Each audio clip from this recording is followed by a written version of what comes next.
"Nobody's coming," the voice on the phone said. "Not one of them."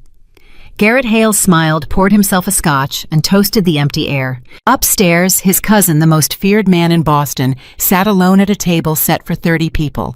30 crystal glasses, 30 untouched plates, 30 candles that had burned down to nothing without a single guest arriving to see them lit. Garrett had spent 8 months making sure of it. Every call intercepted, every loyalty quietly purchased, every ally turned. He had paralyzed the man's body 3 years ago. Tonight he was finishing the rest. If you've never watched someone smile at another man's complete destruction, stay with us. You're about to. Drop a comment telling us what city you're watching from. I want to see how far this story has traveled. The dining room on the 14th floor of the Meridian Hotel was one of the most expensive private spaces in all of Boston. You didn't rent it unless you had money. Real money. The kind that didn't ask questions about where it came from. The chandeliers alone cost more than most people made in a year, and the table, a single slab of dark walnut that ran the length of the room, had been set for exactly 30 guests. 30 chairs, 30 place settings, 30 crystal glasses filled with water that had grown lukewarm sitting untouched for over an hour. Rowan Hale sat at the head of that table and stared at the empty chairs. He hadn't moved in 20 minutes. He didn't touch the water. He didn't touch the bread. He didn't look at the birthday cake the hotel staff had brought in at 7 o'clock sharp, a 3-tiered thing with white frosting and 38 candles that had long since burned down to nothing without anyone lighting them. He just sat. His wheelchair was positioned at the exact center of the head seat, the way his aide Marcus always placed it, straight centered with the armrests level. Rowan had stopped noticing the chair years ago. After the shooting, after the surgeries, after the months of rehabilitation that ultimately gave him nothing back below the waist, the wheelchair had simply become part of him, the way a scar becomes part of skin. You stop seeing it. You stop thinking about it. You just live inside of it. But tonight, in this room full of nothing, the chair felt heavier than it ever had. 7 o'clock had come and gone, then 7:15, then 7:30. Marcus had stood near the door for the first 40 minutes, checking his phone, relaying messages in a low voice, his face getting tighter and tighter with every passing minute. At 8 o'clock, he had walked to Rowan's side and spoken quietly. "Mr. Hale, I've reached out to 12 of the confirmed guests. 6 of the phones went straight to voicemail. 3 said they were delayed, 2 didn't answer at all, and 1... Marcus had paused there, and the pause itself said everything. 1 said he wasn't coming, said he had a prior commitment he'd forgotten about. Rowan had looked at Marcus for a long moment. Which one? DeLuca. Sal DeLuca. A man Rowan had pulled out of a federal indictment 7 years ago by spending money he hadn't had and calling in favors he'd spent a decade building. A man who had stood in this very hotel 3 years ago and told Rowan in front of witnesses that he would take a bullet for him. "Fine," Rowan had said. "We'll wait." So they waited, and no one came. By 8:30, Marcus had quietly dismissed the serving staff. He didn't ask Rowan's permission. He just did it because standing in front of 30 empty chairs while uniformed servers hovered in the corners was a humiliation that didn't need an audience. Rowan didn't say a word about it. He appreciated the gesture more than he could say. By 9 o'clock, Rowan understood. Not suspected. Not feared. Understood with the cold and complete certainty of a man who had spent 20 years reading people for a living, reading rooms, reading the space between what someone said and what they meant. He understood that this was not a coincidence of scheduling conflicts and forgotten commitments. This was coordinated. This was deliberate. 30 people had been contacted, had confirmed, had made arrangements, and then all at once, every single one of them had simply decided not to come. That kind of thing didn't happen by accident. Rowan reached out and picked up his water glass. He held it for a moment, feeling the temperature of it the way it had gone from cold to room temperature in the span of an evening. Then he set it back down without drinking. "Marcus," he said. "Sir, go home." Marcus didn't move immediately. "Mr. Hale, I can stay." "I know you can." Rowan's voice was level. Not angry, not sad, just level in the way that men sound when they've decided to feel nothing until they can afford to feel something. "I'm asking you to go home. I'll call you when I need the car." A long pause. Then Marcus said, "Happy birthday, sir." And his voice cracked slightly on the last word in a way that Marcus clearly hadn't intended and that clearly embarrassed him. "Thank you, Marcus." The door closed, and Rowan Hale, who had once been the most feared man on the eastern seaboard, sat alone in a room built for 30 people and listened to the sound of absolutely nothing. He had known on some level that things were shifting. You didn't build what he had built without developing a finely tuned awareness of the ground beneath your feet. And for the past 8 or 9 months, the ground had felt different. Subtle things. A phone call that went unreturned for 2 days instead of 2 hours. A meeting rescheduled once then, twice, then quietly dropped. A lieutenant who used to walk into a room first and now walked in last, positioning himself near the exit. These were small signals, each one individually meaningless, but Rowan had collected them the way a doctor collects symptoms, with patience, with attention, and with a growing dread he hadn't allowed himself to name until tonight. Tonight they had named it for him. 30 empty chairs. That was the name. He thought about the years it had taken to build what he had. Not just the money, though. The money had been staggering. The port operations alone had moved hundreds of millions through carefully constructed shells and legitimate fronts. Not just the territory, though. At its peak, his network had stretched from the South Boston docks to the financial corridors of downtown, with tendrils reaching into Providence and New Haven and the upper edges of New York. What had taken the most time, what had cost him the most personally, was the loyalty. Convincing people to trust him. Convincing them that the word of Rowan Hale meant something permanent, that when he made a promise it was as good as written in stone. He had believed it himself. He thought about the night of the shooting almost 3 years ago now. A Tuesday evening in November outside a restaurant in the North End that he'd been going to since his 20s. He'd been walking to his car, walking, which was a word that already felt like it belonged to another man's life, when the first shot took him in the back. He remembered the sound of it, which was not the dramatic explosion that movies suggested, but something smaller and more ordinary, like a heavy book dropped on a hardwood floor. He remembered the impact, the way his legs had simply ceased to be a thing he controlled as if someone had flipped a switch somewhere in his nervous system. He remembered the pavement, cold and gritty against his face. He didn't remember much after that. The surgeons later told him he'd been clinically dead for 4 minutes on the operating table. 4 minutes in which whatever Rowan Hale was, whatever made him him, had simply been absent from the world. He thought about that sometimes, what those 4 minutes meant, whether anything had happened in them that he simply couldn't access. What he knew for certain was that he had woken up to a different life. The wheelchair, the spinal damage that the doctors described in careful, measured language designed to soften a verdict that didn't have a soft version. The months of Marcus and physical therapists and specialists and second opinions and third opinions, all of which eventually agreed with the first opinion.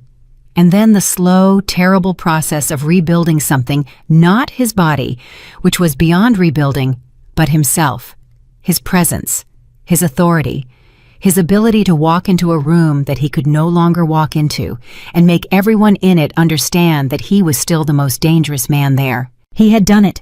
He was certain he had done it. But something had been bleeding out of his empire while he was focused on staying alive in it. He saw that now in the clarity that humiliation sometimes brings. While he had been reasserting himself, proving himself working twice as hard to maintain the same ground, someone had been quietly cutting the roots. He sat with that knowledge for a long moment. Then the door opened. It was not a dramatic opening. It did not bang against the wall or swing wide with purpose. It opened about 8 inches slowly, the way a door opens when someone is using it carefully, when someone is not entirely sure they're allowed to be doing what they're doing. Rowan turned his head.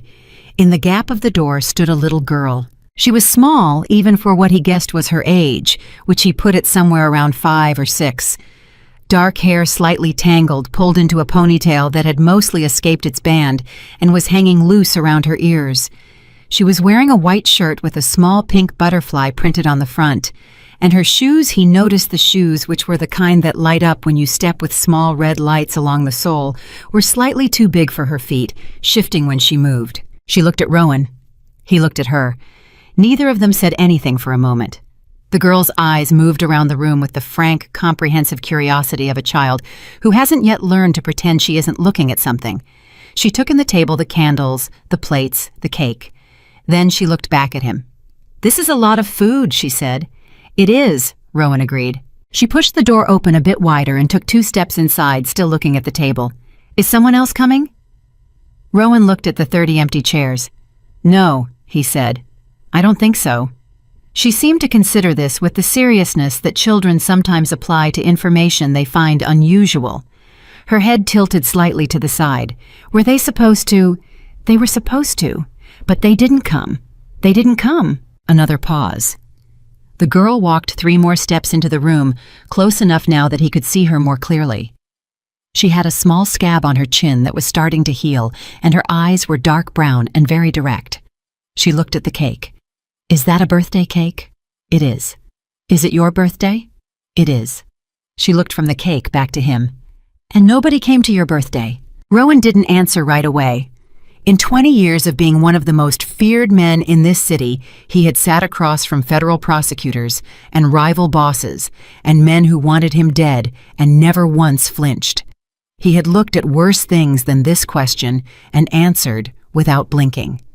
But something about the way she asked it, with no judgment in it, no pity, just the plain curiosity of a child trying to understand a fact that didn't make sense to her, put him somewhere he hadn't expected to be tonight. "Nobody came," he said. The girl looked at him for another long moment. Then she walked toward the cake. She stood on her tiptoes and looked at the top of it, at the burned-down wax stubs that had once been candles. She looked back at him. "Did you make a wish?" "I didn't light the candles." "You have to light them first. That's how it works." She said this with the authority of someone delivering established fact. "You light them, then you make a wish, then you blow them out. Otherwise it doesn't count." Rowan looked at her. Something was happening in the vicinity of his chest that he didn't have a name for yet. "Is that right?" "Yes." She looked around the table, found something she was looking for, and reached out to pull a small stem with a white flower from the centerpiece arrangement. She climbed up onto the nearest chair without asking, balanced herself on her knees, and leaned forward to place the flower on top of the cake. "There," she said. "That's better." Rowan stared at the flower on the white frosting. "What's your name?" "Piper." "How did you get in here, Piper?" The door wasn't all the way closed. She said this without any indication that she understood it might have been intended to be closed. "I was looking for the bathroom and I saw the food." "Where's your mother?" "Downstairs. She works here." She was looking at the cake again. "If you want, I can find some matches. For the candles. My mom can find matches." "That's all right." "Are you sure? Because you're supposed to make a wish? It's your birthday." She looked at him with those very direct brown eyes. "Don't you want to make a wish?" Rowan opened his mouth to say something he wasn't sure what, and that was when the door flew fully open. The woman who came through it was not what he expected, which was something between surprise and fury. She was young, early 30s, he guessed, with dark hair pulled back and the slightly harried look of someone who had been moving fast since morning and hadn't stopped. She was wearing the black and white uniform of the hotel's food service staff, and her expression when she saw her daughter standing on a chair in the middle of a private dining room went through about 4 different emotions in less than 2 seconds. "Piper!" Her voice was very controlled, the kind of controlled that came from not wanting to make the situation worse by panicking. "Piper, get down, right now." "Mom, it's right now, please." Piper climbed down from the chair with the unhurried dignity of someone who did not feel she'd done anything wrong. The woman was already crossing the room, hand extended, and she caught Piper's hand and pulled her close, and then turned to Rowan with an expression that was simultaneously apologetic and terrified, and trying very hard not to show the terrified part. "I am so sorry," she said. "I am so incredibly sorry. She was supposed to stay in the staff break room. I checked on her 20 minutes ago. She was watching something on my phone. I don't know how she got up here. I'm so sorry. She didn't bother you, did she? She didn't touch anything." She was speaking quickly, the sentences running together in that particular rhythm of someone who is alarmed but trying to project calm. Rowan looked at her. She was watching him with a wariness she was doing her best to conceal, the kind of wariness that said she knew whose room this was, or at least knew enough to be careful. "She didn't bother me," he said. "She should not have been in here. This is a private event space. I am so sorry. We'll get out of your way right now." "She put a flower on my cake." The woman stopped. She looked at the cake, at the small white flower sitting on the frosting. Then she looked at Rowan. Her expression shifted in a way he couldn't entirely read. "I'm sorry," she said again, quieter this time. "Don't be." Rowan looked at the flower. Then he looked at the empty chairs. Then he looked at the woman and her daughter standing in front of him, and something in him made a decision that surprised even himself. "You've been working all day." She blinked. Yes, double shift." "Have you eaten?" Another blink. "I'm sorry." "Have you eaten?" he said again. "You and the girl. Have you eaten tonight?" She looked at the table, at the 30 untouched place settings, at the platters of food that the kitchen had sent up hours ago and that had been sitting covered ever since. She looked back at him. "We're fine," she said carefully. "That wasn't my question." A pause. Piper, who had been watching this exchange with the focused attention of a child at a tennis match, looked up at her mother. "I'm hungry, Mom." The woman closed her eyes briefly. Then she opened them and looked at Rowan with an expression that was complicated pride and exhaustion and a kind of reluctant honesty. "It's been a long day," she said. "Sit down," Rowan said. "I can't." "You're not on duty in this room. There's no one here to report you. And there's enough food on this table to feed all 30 people who were supposed to be here tonight and didn't bother to show up." He heard the edge in his own voice on that last sentence and consciously softened it. "Please, sit down, both of you." Piper didn't wait for her mother's decision. She climbed back up onto the same chair she'd been kneeling on before and folded her hands on the table in front of her with the manner of someone who has been seated at a fancy dinner many times, which she almost certainly had not. The woman looked at her daughter, then at Rowan, then at the chair beside Piper. Something moved across her face, something that looked like the moment when a person decides to stop fighting something and just let it happen. She sat down. "What's your name?" Rowan asked. "Megan," she said. Then after a beat, "Megan Quinn." "Rowan Hale." She nodded once carefully. She knew the name. He could see it in the small shift of her posture, not a flinch, but an adjustment, an awareness landing. She knew who he was, or knew enough, and she had sat down anyway. He found that he respected that. "Megan Quinn," Piper said helpfully, as if providing clarification. "And I'm Piper Quinn. I'm 6. "I know," Rowan said. "You told me." "I didn't actually tell you how old I am." "No," he admitted. "You didn't. I guessed." Piper looked at him with new interest. "You're good at guessing." "Sometimes." Megan had started moving the serving dish closest to her, lifting the cover, and looking at what was inside with an expression she was clearly trying to keep neutral. Under the cover was a roasted chicken in some kind of herb sauce still warm in the insulated serving dish. She set the cover aside and looked at Piper, and some wordless parental communication passed between them, and Piper sat up straighter and stopped swinging her feet. They began to eat. Rowan watched them for a moment, then he pulled a plate toward himself and began to eat too. It was not what he had expected this evening to be. Nothing about it was. But sitting at the head of a table that had been built for 30 people and was occupied by 3 eating food that had been catered for an empire and was being eaten by a mafia boss, a hotel waitress, and a 6-year-old girl with light-up shoes. There was something in it, something he didn't have a word for, something that had been missing from the rooms he usually occupied. Warmth, maybe? The ordinary kind. The kind that didn't have anything to do with power or money, or the careful maintenance of an image built on fear. Piper ate with the serious focus of a hungry child, and then when she had made sufficient progress, looked up at Rowan again. "What did you wish for?" she asked. "I told you. I didn't light the candles." "But if you had," she said, "what would you wish for?" Rowan looked at her. He thought about the 30 empty chairs. He thought about the name of the empire he'd built, and what it had cost him, and what had just happened to it tonight. He thought about a Tuesday evening in November, and a sound like a book dropping on hardwood, and a 4-minute absence from the world. "I don't know," he said. Piper seemed to find this an unsatisfactory answer. She looked at the cake with the flower on it. "I know what I'd wish for," she said. "What's that?" She thought about it for a moment with great seriousness. "A dog," she said, "and for my mom not to be tired anymore." The room was very quiet.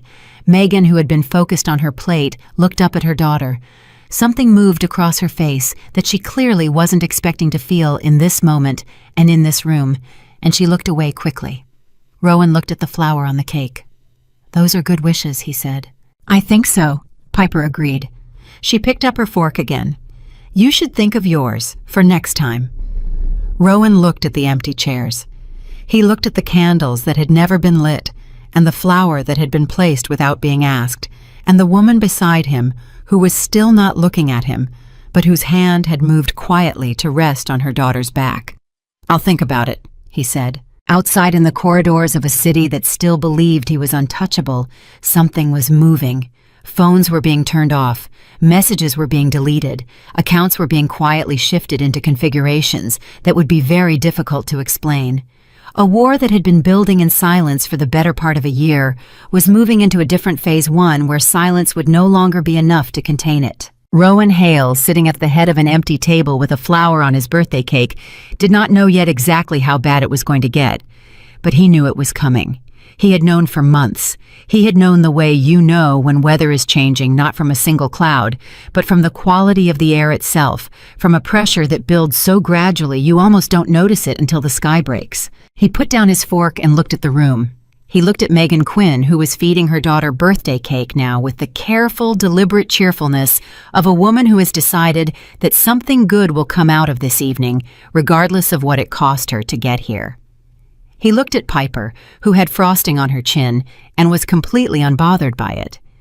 He thought about what it meant that these were the two people who had shown up, not the 30 men with their confirmed reservations and their long histories of promises, not the lieutenants and the captains and the men who had sat across from him in rooms like this one and told him in the kind of language that people use when they want you to believe them absolutely that they were loyal, that they were his.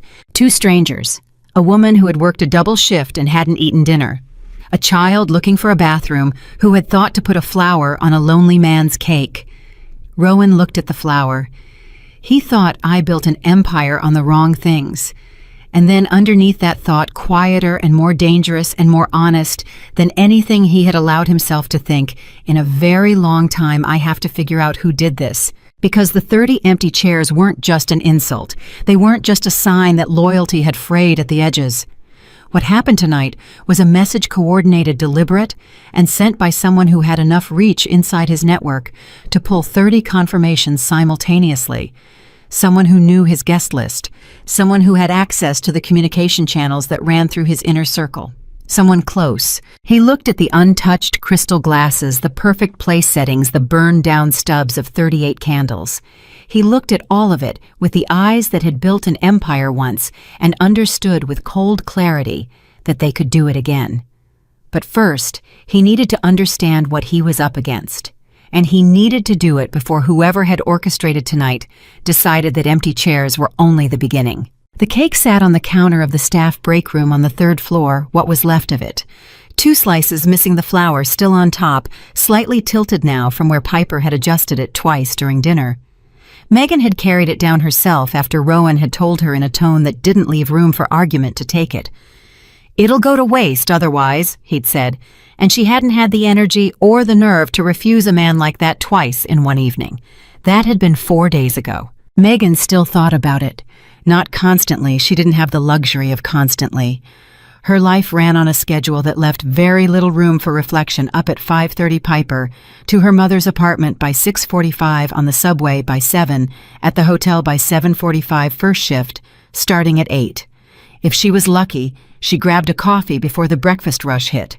If she wasn't, she grabbed it after and drank it cold.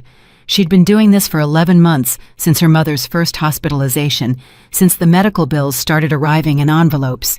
She began to dread the sight of since the savings account she'd spent 4 years building got eaten through in 6 weeks. She was not lucky very often, but she thought about that room on the 14th floor.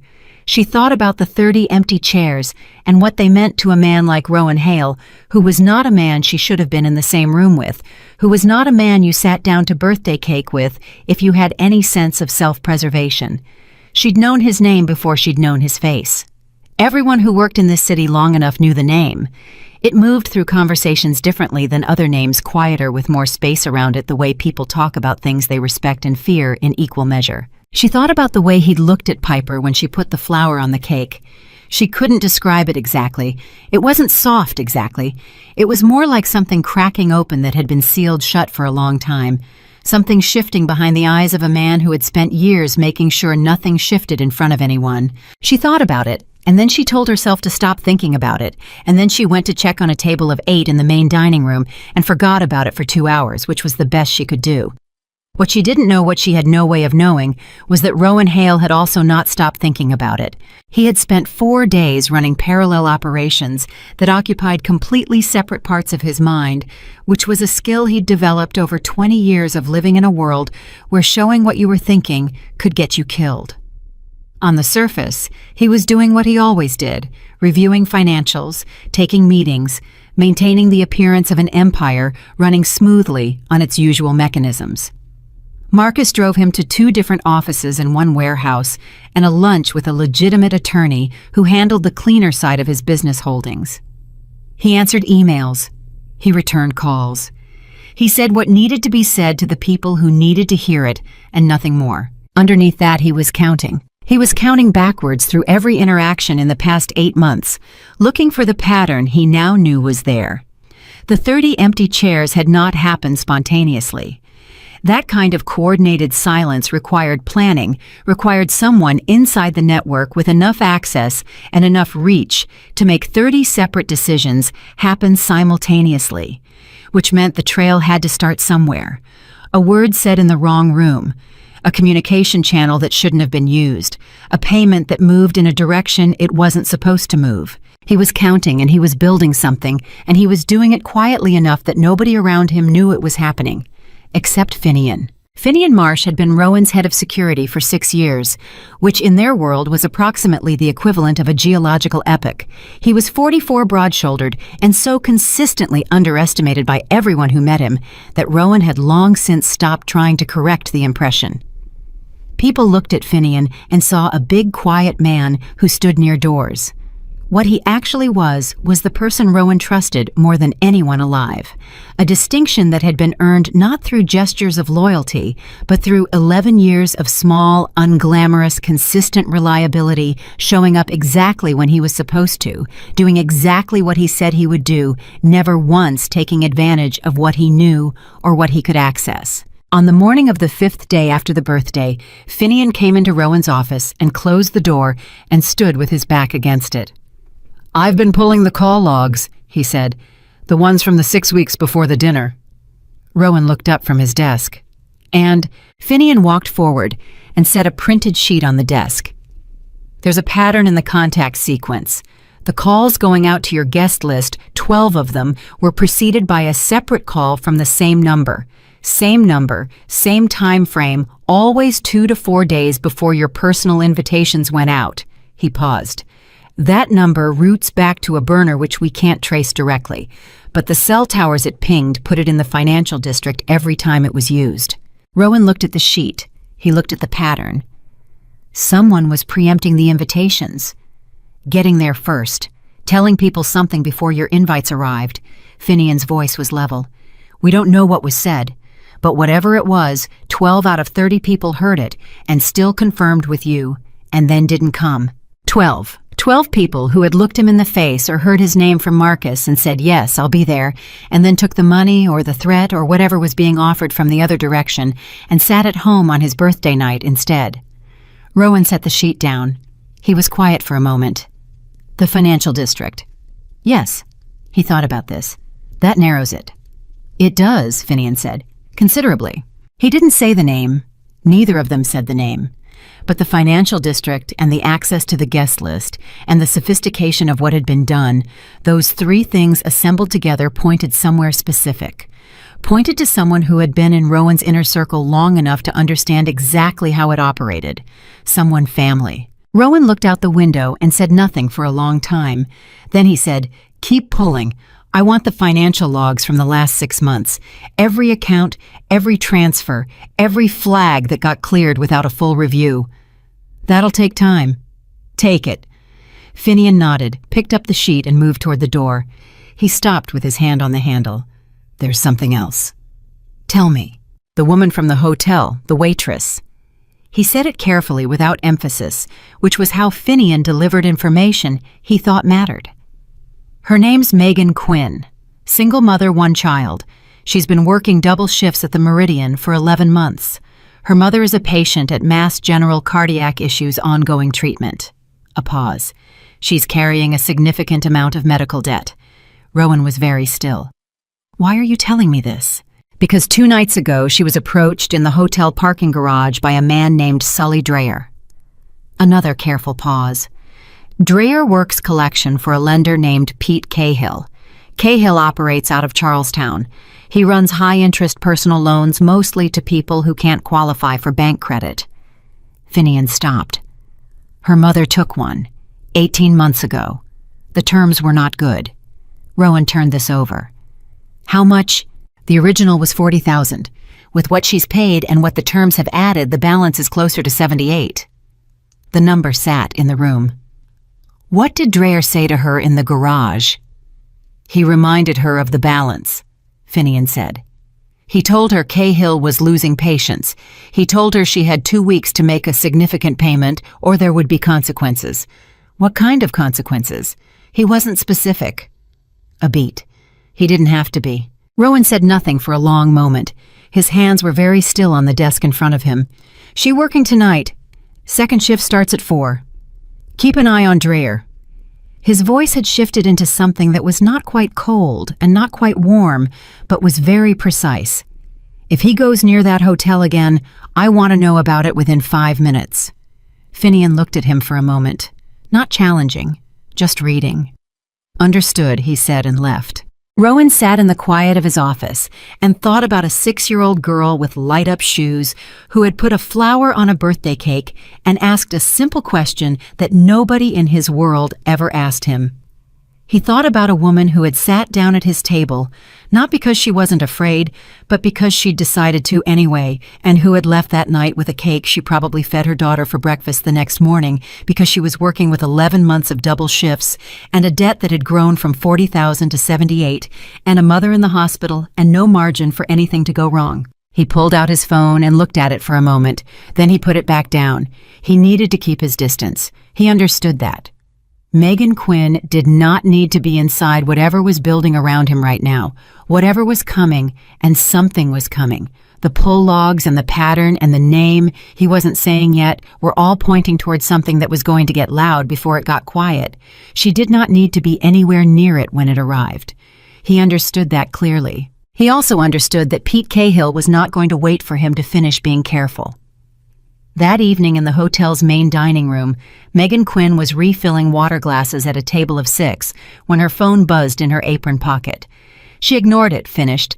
The table smiled at the guest, who asked whether the sea bass was good tonight, said, "Yes, it's excellent," meant it well enough, and walked back toward the service station. She checked her phone. It was her mother. A text that said, "Someone paid the Cahill account. All of it. I got a call from the lender. They said it was settled. Megan, what did you do?" Megan read the text twice. Then she read it a third time. Then she stood very still next to the water pitchers with her heart doing something complicated in her chest. She hadn't done anything.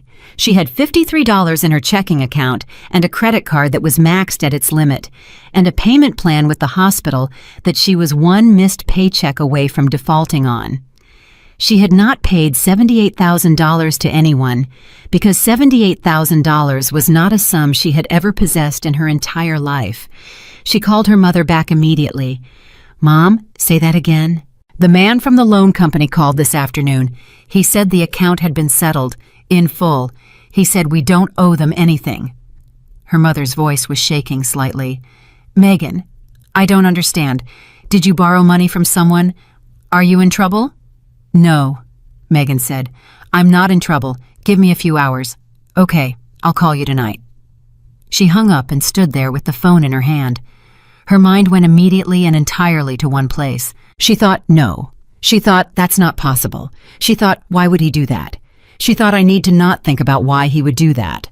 She put the phone back in her pocket and went back to work. It took her until the end of her shift, until she was in the locker room pulling off her work shoes and sitting on the bench in the particular exhaustion of someone who has been on their feet for 8 hours, to allow herself to actually sit with what had happened.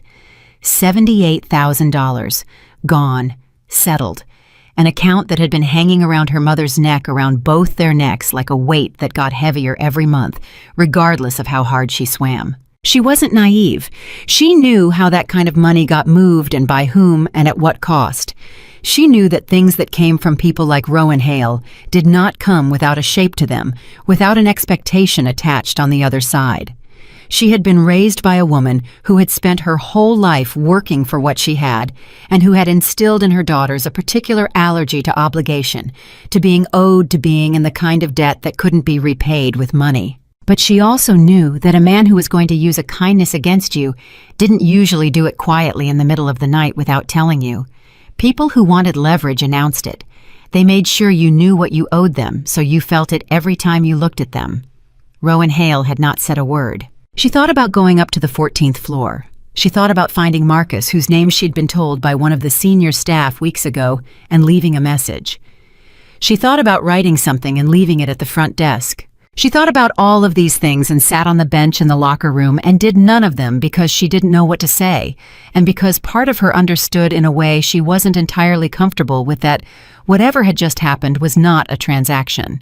It wasn't a gesture designed to require something from her. It was just a thing that had been done quietly by a man who had learned her situation and done something about it. She wasn't used to that. She wasn't used to it at all. What she didn't know, sitting in that locker room, was that Sully Dreher had tried to visit the hotel parking garage again that evening, 2 hours into her shift. He hadn't made it to the garage. She didn't need to know that part. Rowan had been very specific about that. 2 days later, Piper caught a stomach bug. It was the ordinary, unglamorous kind that goes through elementary schools in waves, 24 hours of misery, then recovery, then the next child in the class going down. Megan got the call from the school nurse at 10:15 in the morning in the middle of the breakfast service and spent 3 minutes making arrangements with the other staff and 20 minutes on the subway, and walked into the nurse's office to find Piper sitting on a cot, looking pale and slightly indignant. "I only threw up once," Piper said by way of greeting. "I think I'm fine." "You're not fine," Megan said, and put the back of her hand against her daughter's forehead, the way her own mother had done, the gesture so automatic and so old, it lived in the hands before it lived in the mind. "You have a fever. It's a small fever. There's no such thing as a small fever when you're 6. She picked up the bag the nurse had packed with Piper's things. "Come on, arms up." Piper went up. She was heavier than she used to be, always growing every 3 months. Megan noticed it again, as if for the first time, and she wrapped her arms around her mother's neck and pressed her face into the side of her hair. "Mom," she said muffled. Is the birthday man okay?" Megan paused mid-step. "What? The man from the birthday, the one in the wheelchair." Piper pulled back slightly to look at her mother. "Is he okay? He seemed sad." Megan looked at her daughter's face, pale, slightly glassy with fever, completely sincere. 6 years old, and she'd spent 4 days thinking about whether a man she'd met once for an hour was okay. Megan thought about the $78,000. She thought about the quiet in the parking garage. She thought about the way Rowan Hale had looked at the flower on the cake. "I think he's okay," she said. "We should visit him." Piper. "He was by himself," she said with the particular insistence of a child who has decided something is true and will not be dissuaded by adult logic. "People shouldn't be by themselves on their birthdays. We should check on him. We barely know him. We ate his cake." That doesn't mean..." Megan shifted her daughter's weight and started walking again. "Let's get you home first. We can talk about it when you're feeling better." "Okay," Piper said easily, which meant she had already decided and was simply waiting for circumstances to catch up. They went home. Piper slept most of the afternoon and ate half a piece of toast and drank ginger ale and watched 2 episodes of a nature show about otters that she had already seen 4 times. By 6 o'clock, her fever had broken, and she was sitting up and interested in the world again, which was its own particular relief, the specific exhale of a parent when the color comes back to a sick child's face. Megan made soup, the kind from a can that her own mother had made for her, and sat at the kitchen table while Piper ate and talked about otters at length. Her phone buzzed. An unknown number. She almost let it go to voicemail. Then something she wouldn't be able to say what made her answer. "Ms. Quinn." The voice was Marcus. She recognized it from the hotel. "I'm calling on behalf of Mr. Hale. He asks if your daughter is recovering well." Megan sat completely still for a moment. How did he know she was sick? A brief pause. "The hotel has a staff communication system. He was informed you'd had to leave your shift." She processed this. It was not entirely a satisfying explanation. "She's fine," she said. "The fever broke. She's eating." "I'm glad to hear it." Another pause. "Mr. Hale also wanted me to convey regarding the other matter that nothing is expected in return. He wanted to be clear about that." Megan looked at the ceiling. She looked at Piper, who was eating soup and watching her with those very attentive eyes that missed nothing. "Tell him," she said carefully, "that I appreciate it and that I don't know how to say the right thing about something like that." "I'll tell him exactly that," Marcus said. "Good evening, Miss Quinn." He hung up. Megan put the phone down on the table. Piper was still watching her. "Who was that? Someone from work. Was it the birthday man?" Megan looked at her daughter. "Go back to your soup." "Mom." "Soup Piper." Piper went back to her soup, but she was smiling, and Megan saw it, and she looked away before her daughter could see that she was working very hard to keep her own expression in the appropriate category of neutral. 3 days after that, Megan was back at work and trying to put the whole situation into some kind of manageable box in her head when one of the senior banquet staff told her in a tone of confidential excitement that Mr. Hale had made a dinner reservation. A private one. Not the 14th floor this time, the rooftop terrace, a smaller space, more informal. "Just him," the senior staff said, "and he specifically requested you for the service." Megan blinked. "He requested me." "By name." The woman gave her a look that contained approximately 11 different implications, none of which Megan appreciated. "Lucky you." Lucky was one word for it. She spent the better part of her afternoon deciding what she was going to say, and by the time 7 o'clock came and she was taking the service elevator to the rooftop terrace with a water pitcher and a menu she already had memorized, she had decided on something simple and honest. She would thank him. She would mean it. She would make clear that she understood the terms which were no terms, and she would do her job professionally and go home. She stepped out onto the terrace and found Rowan Hale sitting at a small table near the railing, looking out at the city, and she stood for a moment just taking in the fact of him, without the framework of the birthday room around him. He looked different here. Not smaller. He wasn't a man who looked smaller in any context, but more ordinary. Present.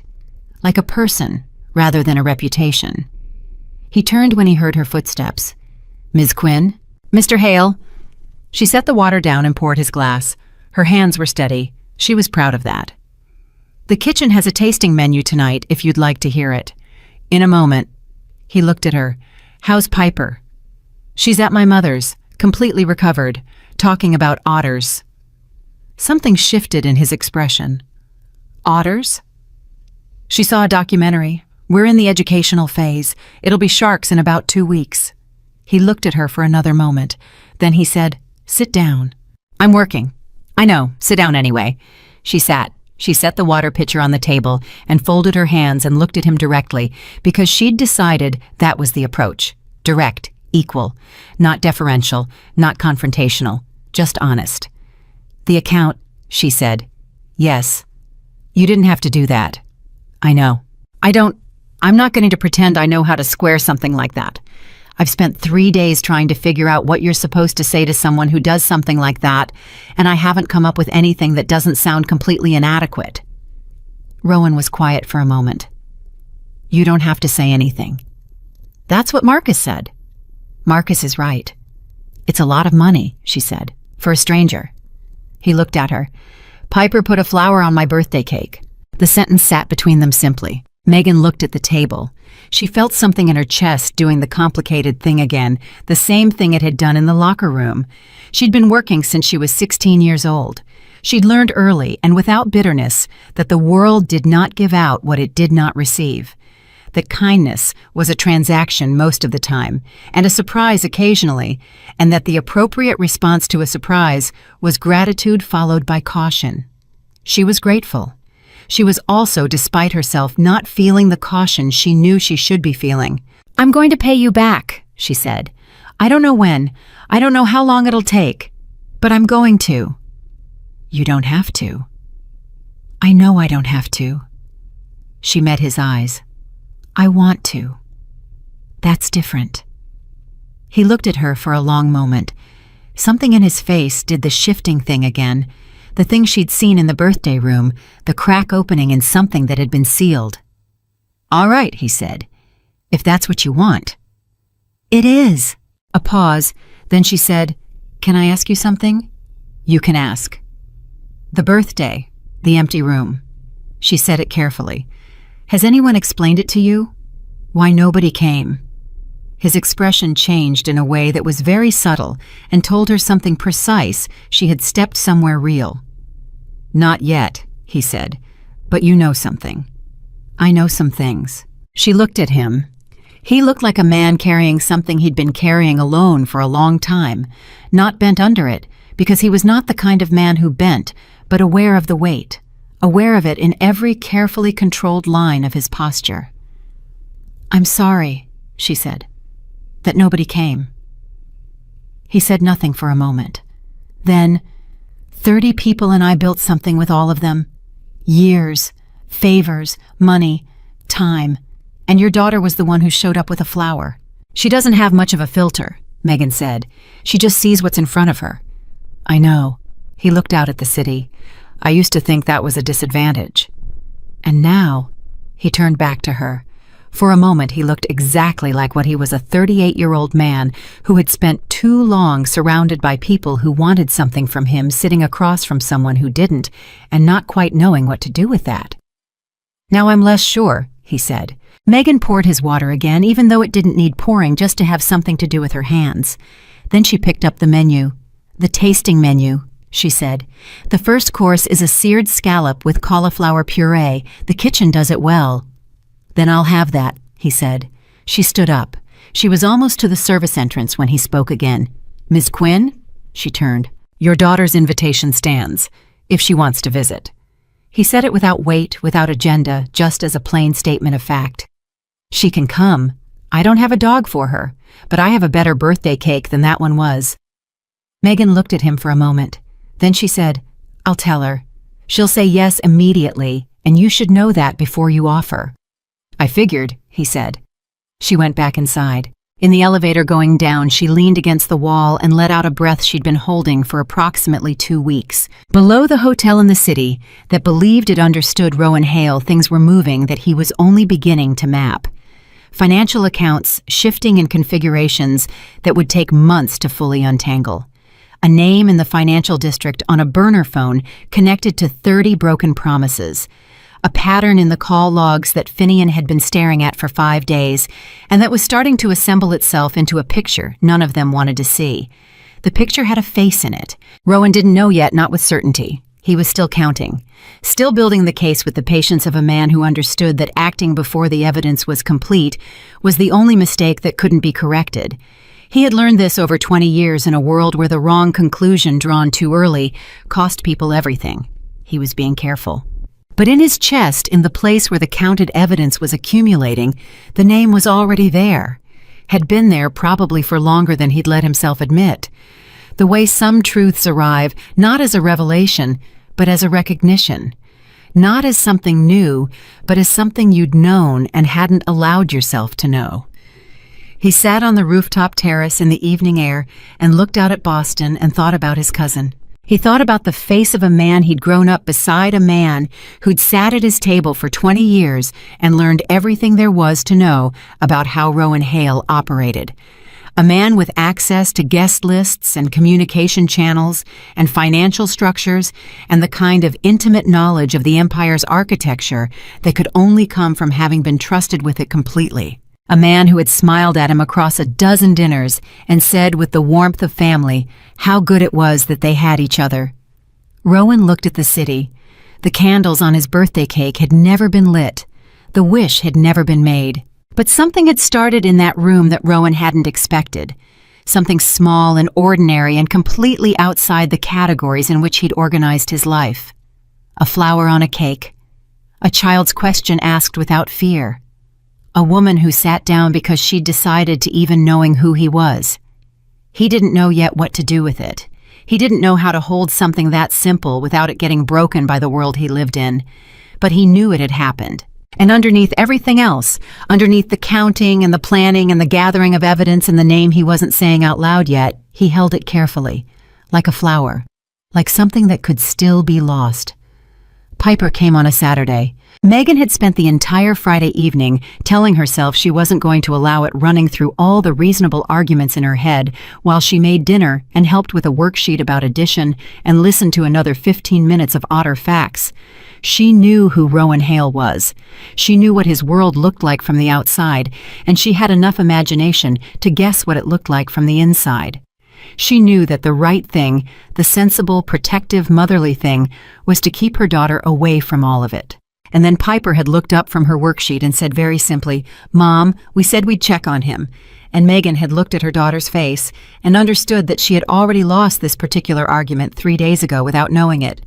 So they went on Saturday. Marcus met them in the lobby. He was exactly as Megan remembered him. Precise quiet with the kind of professional composure that never quite concealed the fact that he was paying attention to everything. He shook Megan's hand and looked down at Piper with a seriousness that Piper immediately matched, extending her own hand in return. "I'm Piper Quinn," she said. "I'm 6. "I know," Marcus said. "Mr. Hale mentioned you." Piper looked extremely satisfied by this. They took the elevator to the 12th floor, not the 14th, Rowan Marcus explained briefly. Kept a private suite in the hotel for days when he had back-to-back meetings in the building. It was easier than commuting. Megan understood this to mean something more complicated than convenience, but didn't ask.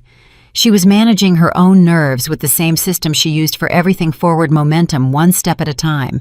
Don't stop moving, or you'll think too hard about it. Marcus knocked twice and opened the door, and Piper walked in first. Rowan was at a table near the window, a cup of coffee in front of him, and a folder open that he closed when they entered. He was in a dark shirt, no jacket, and he looked somehow more like a person than he had in either of the previous 2 times she'd seen him. Less composed, less armored. She noticed he'd been working, really working, not performing it, because there was a second coffee cup that had gone cold and a pen that had been set down mid-sentence. Piper walked up to him with the directness that was simply her nature, as if the distance between the door and his chair was a formality she was happy to dispense with. "Hi," she said. "Hi," Rowan said. "Are you better?" He looked at her. "Better than what? Than before? You seemed sad before. At the birthday." Rowan was quiet for a second. Megan watched his face do the thing she'd seen it do twice now. The small, controlled shift, the thing that moved behind his eyes when Piper said something that landed somewhere he wasn't expecting. "A little better," he said. Piper considered this. "Good. Do you have the cake?" "I have a different cake. Better than that one." Her eyes lit up. "What kind?" "Chocolate, with actual frosting, not the white kind." "The white kind is okay," Piper said diplomatically, "but chocolate is better."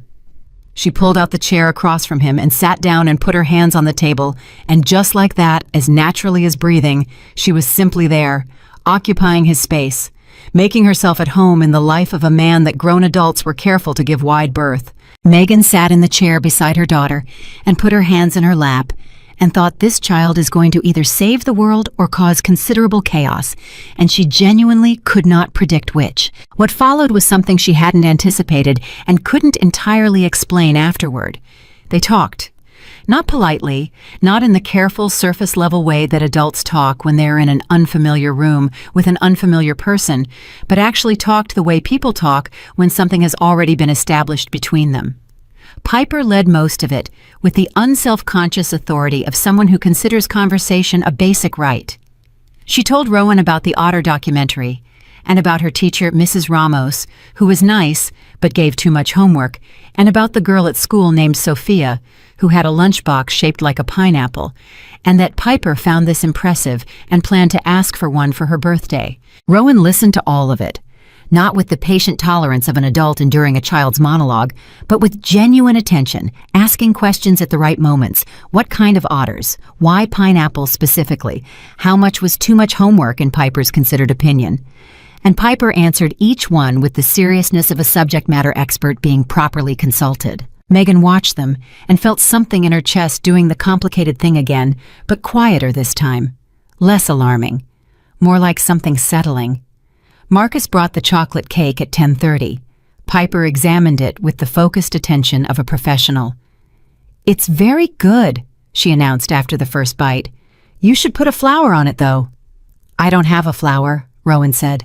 Piper looked around, spotted the small potted plant on the windowsill that was part of the hotel's standard suite decor, and looked back at him. "That one has a leaf." "A leaf isn't a flower." "It's close." "It really isn't." "Okay, but you should still put it on there, for decoration." Rowan looked at the plant. Then he looked at Piper. Then, without saying anything, he reached over and plucked a small leaf from the plant and set it on top of the cake with the same exact care that Piper had used with the flower 12 days ago. Piper beamed. "Good. Now make a wish." "I thought there had to be candles." "I said that before, but I changed my mind. I think the wish is the important part." Megan watched Rowan Hale close his eyes for approximately 3 seconds. She watched the man who had built an empire on fear and controlled port operations and shipping routes and underground financial networks close his eyes at the request of a 6-year-old girl and make a wish over a chocolate cake with a leaf on top of it. Then he opened his eyes and looked at Piper and said, "Done. What did you wish for?" "You can't tell. It won't come true." Piper thought about this very seriously. "Okay," she said, accepting the rule. "Mine still would have been a dog, and for my mom not to be tired." "I remember," Rowan said. Piper looked at him with the sudden laser focus she applied to things she'd just decided mattered. "You remembered?" "I did. That was like 2 weeks ago." "I know." She tilted her head. "Most grown-ups don't remember what I say that long." Rowan looked at her steadily. "I'm paying attention," he said, and his voice was entirely sincere, and Megan had to look at the table for a moment because the expression on her daughter's face was one she didn't want anyone to see her responding to in the way she was responding to it. They stayed 2 hours. 2 hours that moved the way time moves when something is good too quickly without warning, so that when Marcus appeared in the doorway and said quietly that Mr. Hale had a call in 30 minutes, Megan was genuinely surprised that it was already past noon. She stood and started gathering Piper's jacket, and Piper slid off the chair and went to Rowan and without preamble hugged him. Just walked up and put her arms around as much of him as she could reach and pressed her face against his shoulder. Megan froze. Rowan froze. He sat very still for a moment. Then slowly, carefully, as if afraid to break something fragile, he put one hand on the back of Piper's head. Piper pulled back and looked at him with complete satisfaction. "We'll come back," she said. This was not a question. "Okay," Rowan said. His voice was not entirely steady. "Maybe next time you'll have a flower." "I'll look into it." In the elevator going down, Piper held Megan's hand and hummed something tuneless and content. Megan looked at the elevator doors and thought about the look on Rowan Hale's face when a 6-year-old girl had hugged him. She thought about a man who could make 30 people disappear from a guest list with fear and who had sat completely still under the arms of a child, as if he'd forgotten what it felt like to be touched by something that didn't want anything from him. She thought, "I am in serious trouble." Then she thought, "I think he might be too."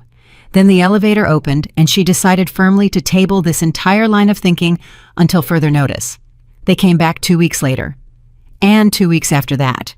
It became, without any formal agreement, a thing that happened. Saturday mornings, sometimes Sunday afternoons. Piper progressed from otters to sharks to inexplicably medieval siege weapons, which led to a 40-minute conversation with Rowan about trebuchets that Megan found equally baffling and oddly moving. Rowan, it turned out, knew a surprisingly large amount about medieval history. Piper found this excellent. She had decided somewhere around the third visit that Rowan was her friend, and she applied this designation with the full commitment that she applied to everything. Megan found herself talking too, not just listening while Piper held court, but actually contributing about the hotel, about her mother's recovery, which was slow but real, about the apartment and the things she was slowly paying down now that the debt that had been strangling her for 18 months was gone. She found that Rowan listened the way he'd listened to Piper, with full attention, without interrupting, without offering solutions unless she asked for them. She was not used to that. The men in her life had mostly been the kind who heard a problem as an opportunity to demonstrate their problem-solving capabilities. Rowan just listened.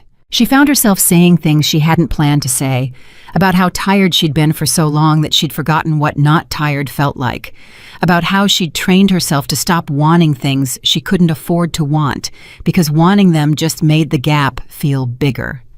About Piper's father briefly, and without drama, he'd left when Piper was 8 months old, and Megan had spent a year being angry about it, and 3 years getting over being angry, and was now mostly just indifferent, which she'd been told was the healthy end state. Rowan had listened to all of it, and then he'd said, "She's remarkable. You did that." Megan had looked at him. "Piper's remarkable because she's Piper." "She's Piper because of how you raised her." He said it without sentimentality, just as a factual observation. "I've met a lot of people. I know what it looks like when a child has been shown how to be in the world. She has that." Megan didn't know what to say to that. She'd looked at the window, she'd felt the complicated thing in her chest doing what it did, and she'd decided that she was not going to examine it too carefully right now, and had changed the subject back to trebuchets. But she'd carried it home with her. She carried a lot of things home from those Saturday mornings that she didn't examine too carefully. Finian noticed. He didn't say anything. Finian rarely said anything that wasn't strictly necessary, but Rowan caught him watching sometimes, with the particular expression of a man doing a calculation, not disapproving, just calculating. On a Thursday morning in the 5th week, Finian came into the office and closed the door and stood with his back against it, and his face told Rowan before he said a word that something had moved. "Tell me," Rowan said. Finian set a folder on the desk. "The financial logs, 6 months of transfers." He opened it to a page with a series of account numbers and highlighted lines. "There's a pattern that emerges around month 4, a series of small transfers individually below the threshold that triggers review moving out of the secondary operating accounts through a series of shells. I traced 4 of them before the trail splits into foreign accounts." He paused. "The originating point on all 4 is the same account." Rowan looked at the account number. He recognized the first 6 digits. He would have. He'd helped set up the account structure himself years ago when the empire was being built, and everything had been organized with obsessive care. That account belonged to Garrett Hale. Rowan sat very still. "How much?" he said. "In the period I can document clearly approximately 2.3 million, but the pattern suggests it's been running longer than what I can trace with the logs I have. If it started earlier..." Finian's jaw tightened slightly. "Potentially significantly more. 2.3 million. Moving in careful below-threshold increments through shells that someone had constructed with knowledge of exactly how the review system worked, with knowledge that could only come from having been inside the room when the review system was designed. Garrett had been in that room. Garrett had been in every room." Rowan looked at the account number for a long time. He thought about his cousin's face, the easy smile, the family warmth, the particular way Garrett had of making you feel that your trust in him was well placed because he'd worked so hard to earn it. He thought about the dinners and the meetings and the years of being told in the language of blood and loyalty that they were in this together. He thought about a burner phone pinging towers in the financial district 2 to 4 days before every one of his birthday invitations went out. "There's more," Finian said. Rowan looked up. Finian opened another page in the folder. "I went back further, 18 months back." He set his finger on a line near the bottom of the page. "There's a payment, large, not from Garrett's accounts directly routed through 3 additional shells, but it terminates in an account that we've previously connected to a man named Vasquez, Luis Vasquez." The name landed in the room like something physical. Megan had asked him about the birthday and whether he knew why nobody came, and he had said, "I know some things." He had not told her about Vasquez. He had not told her about the November night and the parking lot and the sound like a book falling on hardwood. He had not told her because it wasn't something he talked about, and because some truths were not for the spaces that were still clean. Luis Vasquez was the man who had shot him. Vasquez had been caught 6 months after the shooting, picked up on an unrelated charge, and had died in federal custody before trial, in circumstances that Rowan had never fully investigated, because there had been a period in his recovery when he was more focused on staying alive than understanding how he'd nearly died. But the payment, 18 months ago, routed through 3 shells to an account connected to the man who had put him in this wheelchair. Rowan looked at the page. He looked at it for a long time. "Garrett," he said. Not a question. Just the name spoken quietly, in the voice people use when they're saying something they can't take back. "The connection isn't direct enough yet to be actionable," Finian said carefully, "but it's consistent with everything else." "He paid for it," Rowan said. "He paid for the shooting." Finian was quiet. "He's been planning this for at least 18 months. The shooting first get me in the chair, compromise my authority, start the clock on my credibility. Then the financial bleed. Then the coordination of the birthday." Rowan's voice was absolutely level. He was doing the thing he'd learned to do at 22 and had never stopped putting the feeling somewhere else while the thinking happened. The feeling would be there afterward. It would be there for a long time. But right now, there was work to do. He wanted me to fall apart. He wanted me to see 30 empty chairs and break. "He may not have anticipated your recovery," Finian said. "After the shooting, medically the expectation was, I know what the expectation was." Rowan looked at the window. He thought the chair would finish what the bullet didn't. The room was very quiet. Then Rowan said, "I need more.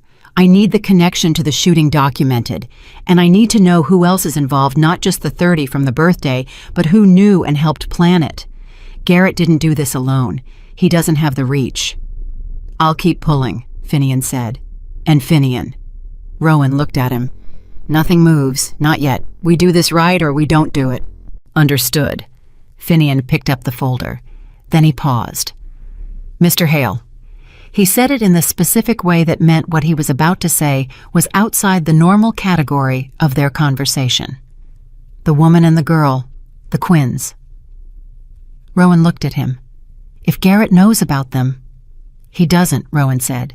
"If he finds out, he won't." Rowan's voice was very quiet. "I've been careful." Finian looked at him for a moment. Then he nodded once and left. Rowan sat in the office and looked at the window and thought about careful. He had been careful. He had kept the Saturday visits quiet. Marcus was trusted absolutely, and no one else in the operation knew about Megan Quinn and her daughter. He had cleared the debt without creating a trail that led back to her. He had handled Dreyer without involving anyone who might talk. He had been careful. But careful had limits, and he was starting to understand that the situation he was in, a cousin who had paid for his shooting and spent 18 months building toward an overthrow, was not a situation in which the people around him could be entirely protected by his carefulness alone. He picked up his phone. He put it down. He picked it up again. He called Marcus. "The Quinns," he said when Marcus answered. "Discreet additional security. Starting today. She doesn't need to know about it." A pause. "Of course," Marcus said. "And Marcus." Rowan stopped. "Nothing about what we're doing right now. She doesn't hear any of it." "Understood, sir." He hung up. He sat for a long moment with the phone in his hand and thought about what it meant to want to keep someone clean from the world you'd built. He'd never wanted that before. He'd never had a reason to. Everyone in his life had either been part of the machinery or far enough outside it that there was no point of contact. Megan Quinn was standing exactly at the edge of that boundary, and he was the one who had put her there, and he didn't know yet what to do about that, except keep her on the right side of it for as long as he possibly could. The following Saturday, Piper arrived with a book about sharks that she had checked out from the school library specifically to show him. She sat down and opened it to a page showing a great white and began explaining bite force in pounds per square inch with the authority of a small professor. Rowan listened with his full attention and asked 3 genuine questions and told her the one thing he actually knew about great whites, which was that they were older as a species than trees, and watched her face go completely still with the particular amazement that only children can produce total unguarded, as if the world had just expanded. "That's not real," she said. "It is. Trees are really old. Sharks are older." Piper looked at the book. She looked at Rowan. She looked at the book again. "I have to tell Sophia," she said, with the urgency of someone who has just received information too important to keep. "Tell her at school Monday." "She won't believe me." "Then show her the book." Piper thought about this. Then she nodded decisively and turned to the next page. Megan beside her was watching Rowan with an expression she hadn't bothered to compose this time. He caught her eye. She looked away, then back. "You're good with her," she said quietly under Piper's narration about hammerheads. He said nothing for a moment. "I'm not used to it." "You could have fooled me." "I've been paying attention," he said. "Like I said." She looked at him steadily. "Rowan." It was the first time she'd used his name without Mr. attached to the front of it, and they both noticed it. "Whatever's going on with you right now, and I know something is, I can see it. Are you okay?" He considered lying. It would have been easy. He was very good at it, or had been for a long time. But he looked at her face, which was asking the question with the same directness her daughter used for everything, and understood that lying to Megan Quinn was something he didn't want to do. "Not entirely," he said. She nodded. She didn't ask for more than that. She just nodded, which was he was learning her way of saying, "I see you and I'm not going anywhere." He thought about Finian's question, if Garrett knows about them.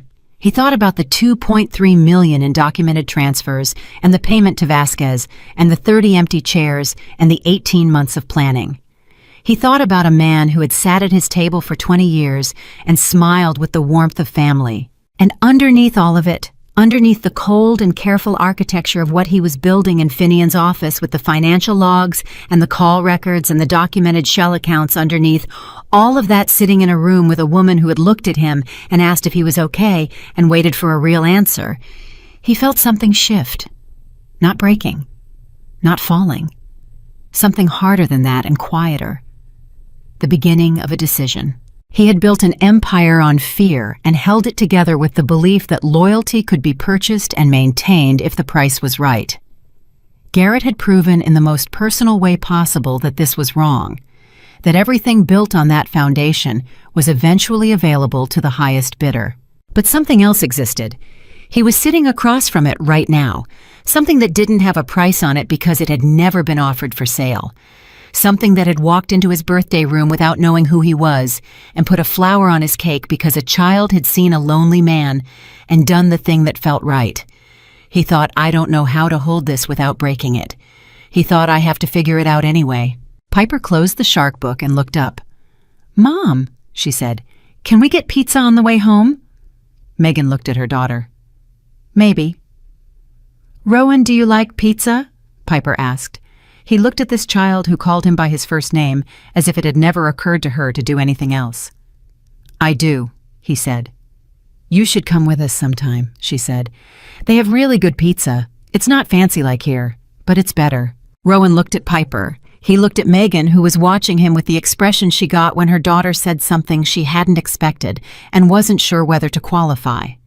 He looked at the two of them, this small, improbable pair who had walked into the emptiest night of his life and somehow made it the beginning of something instead of the end.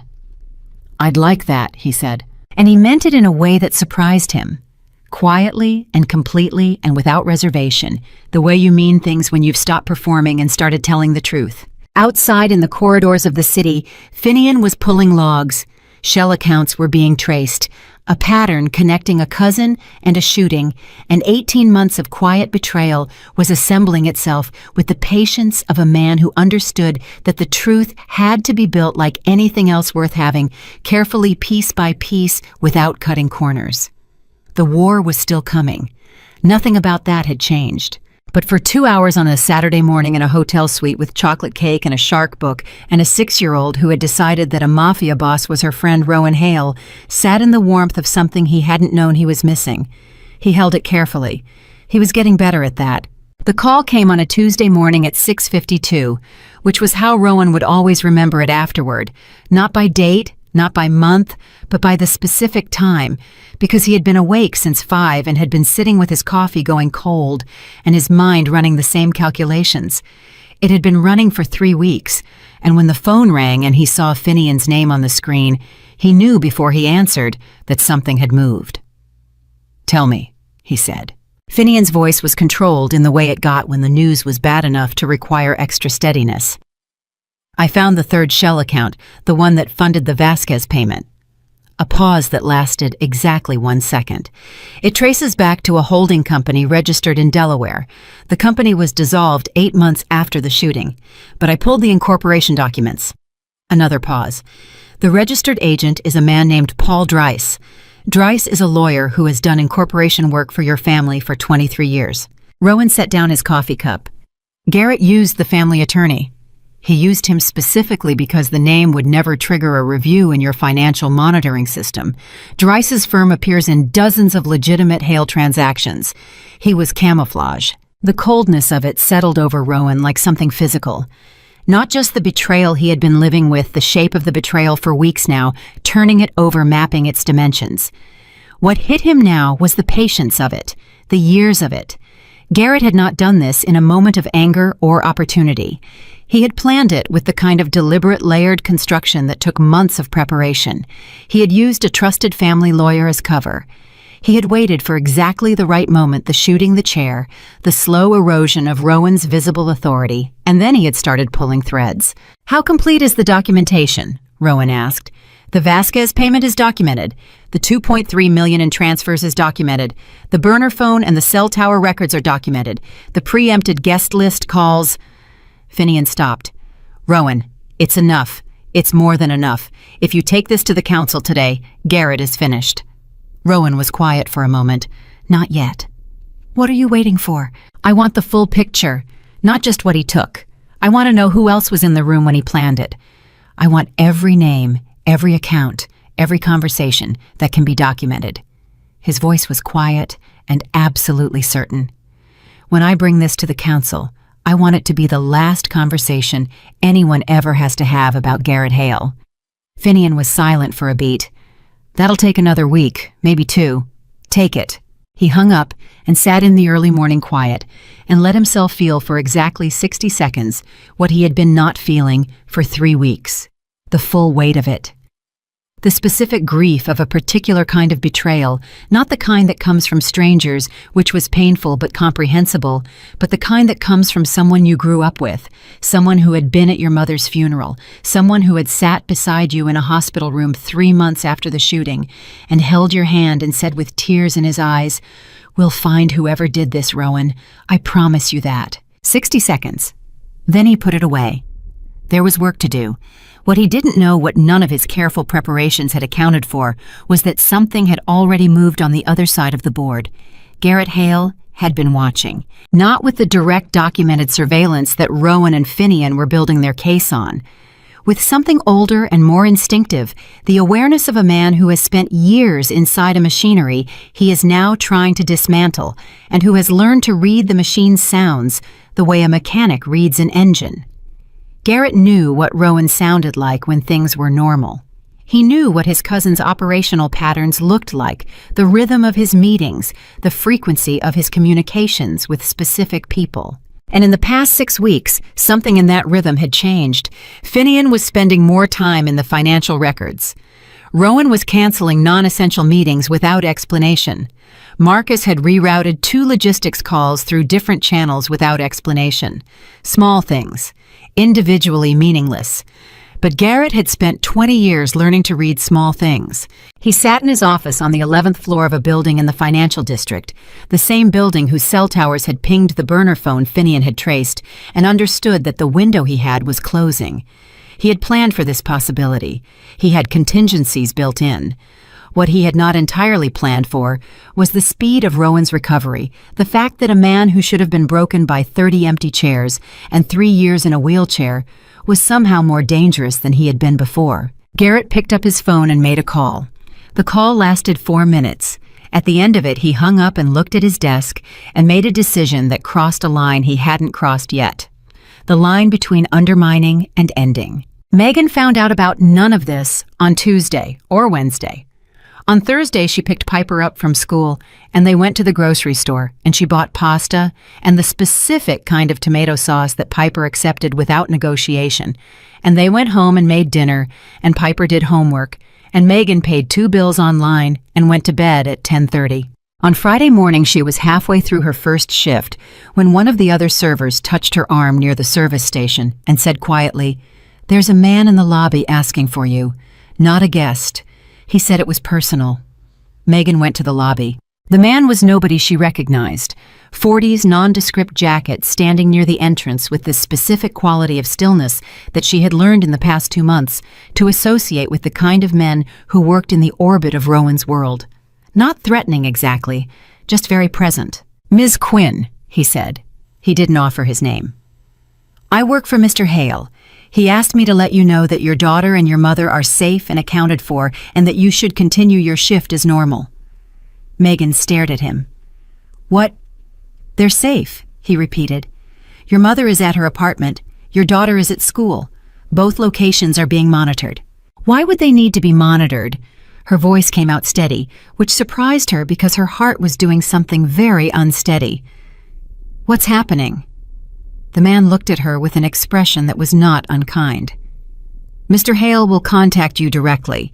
He asked that you please stay in the hotel for the remainder of your shift." He left. Megan stood in the lobby for approximately 30 seconds, and then she walked to the back stairwell because it was empty, and she stood in it and breathed and made herself think instead of panic. Something was wrong. Something big enough that Rowan had put eyes on her daughter and her mother before telling her about it. That was the sequence protection first information, second, and the sequence itself told her something about what she was dealing with. She called Rowan's number. It rang 4 times and went to voicemail. She called Marcus. He picked up on the first ring. "Marcus," she said, "tell me what's happening." "Ms. Quinn." He sounded careful and slightly strained. "Mr. Hale is in a meeting. He'll call you within the hour." "That's not what I asked." A pause.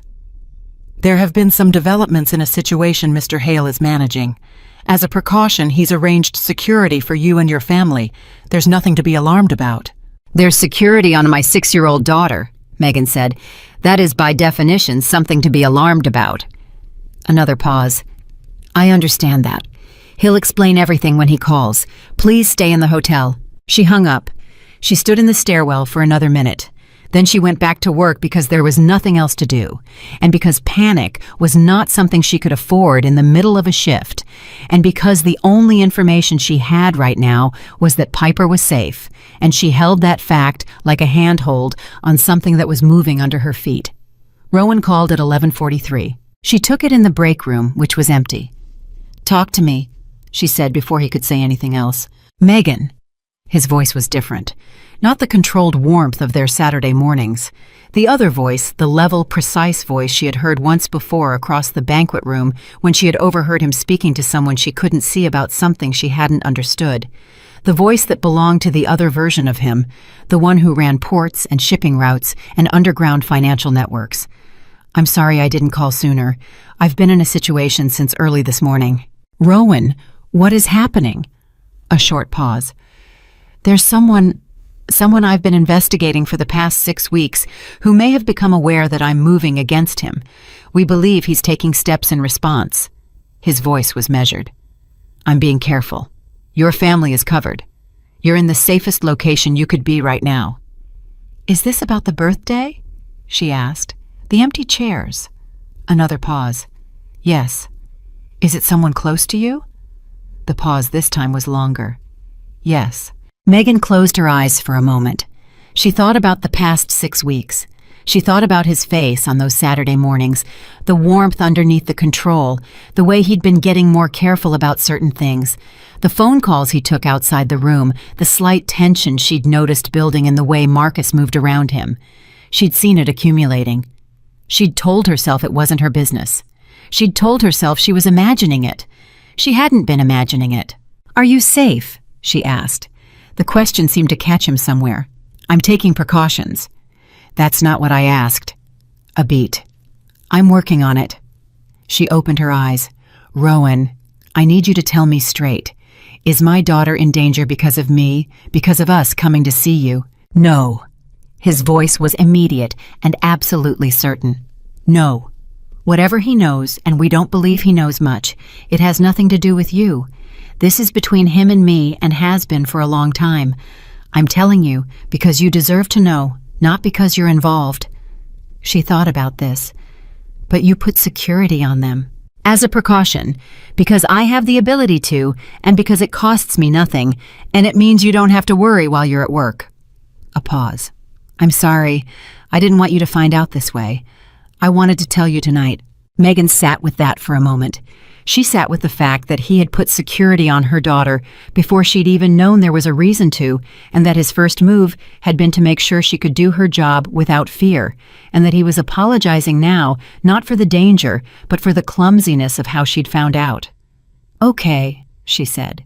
Okay. You'll tell me tonight, all of it. Not a question. All of it, he said.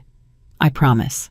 She went back to works. She served lunch to 3 tables and refilled water and smiled when it was appropriate, and kept the fact of her daughter's safety in the front of her mind like a light she could look at whenever the fear tried to come back. What Rowan did not tell her on the phone, what he hadn't yet told anyone outside of Finian, was that the situation had escalated in the 4 hours before he'd called her. At 7:15 that morning, Finian had intercepted a communication. A message sent through a channel that Garrett's people used for operational coordination in a cipher that Finian's team had broken 3 weeks ago and had been monitoring silently since. The message was brief. It said Tuesday, warehouse, end it, Tuesday, 4 days away. Finian had brought it to Rowan at 8 o'clock. They had sat with it for 20 minutes, neither of them saying the obvious thing, and then Rowan had said it. He's moving to an assassination. Finian hadn't argued. The window he's had is closing. He knows you're looking. He's calculating that acting now is better than waiting for you to complete the case. Does he know about the documentation? Not specifically, but he knows we're looking somewhere in the financial records. One of the accounts we pulled triggered an alert he'd set up. He would have seen the query. Finian's voice was very flat. He knows enough to know that time isn't on his side. Rowan had sat with this. Tuesday at a warehouse meant to set up something that would look like a rival move, something clean enough to be written off as the ordinary violence of the world they operated in, something that wouldn't point back to family. He's going to frame it, Rowan said. Yes, he'll have a narrative ready. External threat, rival operation. He'll have the story built before the body is found. Rowan looked at the window. He thought about the 60 seconds he had allowed himself that morning to feel the full weight of it. He thought about a man who had held his hand in a hospital room and promised to find whoever had hurt him while knowing that he was the one who had paid for it. We moved the timeline, Rowan said. We can't wait another week for the full documentation. What we have now is strong, Finian said. It's documentable and it's damning. It's not everything you wanted, but it's enough. Then we go to the council. Not Tuesday, before Tuesday. He looked at Finian. Sunday. A pause. 2 days. 2 days. Get the documentation compiled. Get the testimony in order. And reach out to Callahan and Murrow, the 2 council members we're sure of. I want them to know what's coming before Sunday so they're not walking in cold. Finian nodded. Then he said very quietly, and Garrett. Garrett doesn't know about Sunday. He's still planning for Tuesday. Rowan's voice was steady. Let him. Finian left. Rowan had sat alone for a long time, and then he had made the arrangements for Megan and her family, and then he had gone into the longest and most operationally complex day he had experienced since before the shooting. He told Megan everything that evening. Not on the phone, he sent Marcus to the hotel at the end of her shift with a car and brought her to the suite, and he sat across from her at the table where they'd had chocolate cake 3 weeks ago and told her. He told her about Garrett and the financial transfers and the burner phone and the preempted birthday calls. He told her about the payment to Vasquez, which was the hardest part, because saying it out loud to someone who was looking at him directly was different from turning it over in his own head. He told her about the message Finian had intercepted and the Tuesday plan and the decision to go to the council on Sunday. He told her all of it, like he'd promised. Megan listened without interrupting. She had a stillness when she was taking in something important, not passive, not checked out, but the kind of stillness that meant she was giving the thing her full attention without letting her face process it in real time. She sat with her hands on the table and listened to everything. When he finished, the room was quiet for a moment. Then she said, "Your cousin paid for the shooting." "Yes." "The same man who you grew up with?" "Yes." She looked at him. "How are you doing with that?" He opened his mouth to give the answer he gave to everything, which was the controlled level non-answer that redirected the question toward logistics and action. Then he looked at her face, which was asking the question the same way it had asked whether he was okay 3 weeks ago directly without softening with the expectation of a real answer. "I'm doing what I do," he said. "I'm working." "That's not the same as okay." "No," he said. "It's not." She looked at him for a long moment. Then she put her hand on the table, not reaching for his, just putting it there, close enough that it was a presence, close enough that he could feel the warmth of it without it requiring anything from either of them. "Sunday," she said. "You bring the evidence to the council on Sunday?" "Yes." "And then it's over." He looked at her hand on the table. He looked at the window. He thought about what over meant in the context of a world where things didn't end cleanly, where the removal of one person from a structure didn't dissolve the structure, where 20 years of what he'd built didn't simply become something else because one betrayer had been exposed. "It's the beginning of over," he said, "which is different." She nodded. She understood the distinction. He could see it in her face. She was not naive about complexity, had never been, which was one of the things that had surprised him about her from the beginning. She didn't expect clean. "Piper asked about you yesterday," she said. "She wants to know if you've thought of your wish yet." The shift in subject was so abrupt and so deliberate that it hit him, the way a window opening hits you, sudden air, different temperature, something changing in the room. He looked at her and understood that she had done it on purpose, given him a door, something to walk through that wasn't the weight of Garrett and the council on Tuesday. "I've been thinking about it," he said. "She'll want specifics." "I know," he paused. "I think I have one." She looked at him. "What is it?" He looked at her hand on the table. He looked at the window. He thought about what he was building in Finian's office, and what he was trying to protect in this room, and what it meant that those two things were happening at the same time inside the same person, and that he was no longer entirely sure which one was more important. "This," he said. "I think the wish is this." Megan was quiet for a moment. Then she said, "That's a good wish." "I thought so." She pulled her hand back and stood up, picking up her jacket from the back of the chair. "I need to get home. My mother has Piper and she gets tired." She paused at the chair, looking at him. "Rowan." "Yeah. Come back from Sunday in one piece. That's the plan." She looked at him for one more moment, with the expression she got when she was deciding whether to say something and then deciding to say it anyway. "You're a better man than you think you are," she said. "I don't know if anyone tells you that, but it's true." She left. He heard the door close behind her. He sat in the quiet and held what she'd said the way he'd been learning to hold things carefully without crushing them, giving them the space to be what they were. He thought, "I have to survive Sunday first." Then he picked up his phone and called Finian and went back to work. Saturday passed in a blur of documentation and logistics. Finian had compiled the evidence into a format that was clear, sequential, and impossible to argue with: financial records, call logs, the incorporation documents linking Dries to the Vasquez payment, the timeline of the Shell transfers. It was as Finian had said, enough, more than enough. Rowan reviewed it twice and found nothing he would have done differently. He called Callahan at noon. Vincent Callahan was 61, had been on the council for 14 years, and was one of 3 men in the organization whose loyalty Rowan trusted completely. Because Callahan's loyalty was not to Rowan specifically, but to the principle of order, to the idea that the machinery should be maintained, that betrayal from within was the most corrosive force in any operation, and that it should be met with absolute and documented consequence. Callahan listened to the summary without interrupting. When Rowan finished, there was a pause. "Garrett," Callahan said. "Yes." Another pause. Longer. You have documentation on the shooting connection. The payment to Vasquez, 3 shells but fully traceable. Finian has the full chain. Christ! A pause that held something personal in it. Callahan had also been at the restaurant that November night, had arrived at the hospital 2 hours after the shooting, had also sat in the waiting room, had also been told that it didn't look good. Tomorrow, I want it settled before Tuesday. He won't know what's coming. No. Callahan was quiet for a moment. Then, I'll be there. And I'll bring Murrow. A pause. Rowan, what do you want done with him? Rowan thought about this. He had thought about it many times. He had run through every version of what the world he'd operated in for 20 years would call the appropriate consequence. The version that sent a message.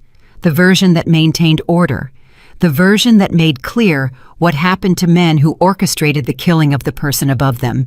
He had run through all of those versions, and he had arrived somewhere he hadn't expected. I want him removed from every position and every account, he said. I want him stripped of everything he built inside this organization. And then I want him handed to the federal authorities. A pause. I have a contact at the U.S. Attorney's Office. The evidence we have is enough for a criminal prosecution. I want him to spend the rest of his life in a courtroom and then in a cell. Callahan was very quiet. That's not the traditional approach. No, Rowan said. It's not. Another pause. You've thought about this. For 6 weeks. And you're certain? I'm certain. His voice was completely level. He doesn't get to disappear. He gets to sit in a room while every documented thing he did gets read out loud in front of a judge. He gets to be accountable. A pause. That's worse. For a man like Garrett, that's significantly worse. Callahan was quiet for another moment. Then he said, I'll see you tomorrow. Sunday morning arrived gray and cold. Rowan had slept 4 hours.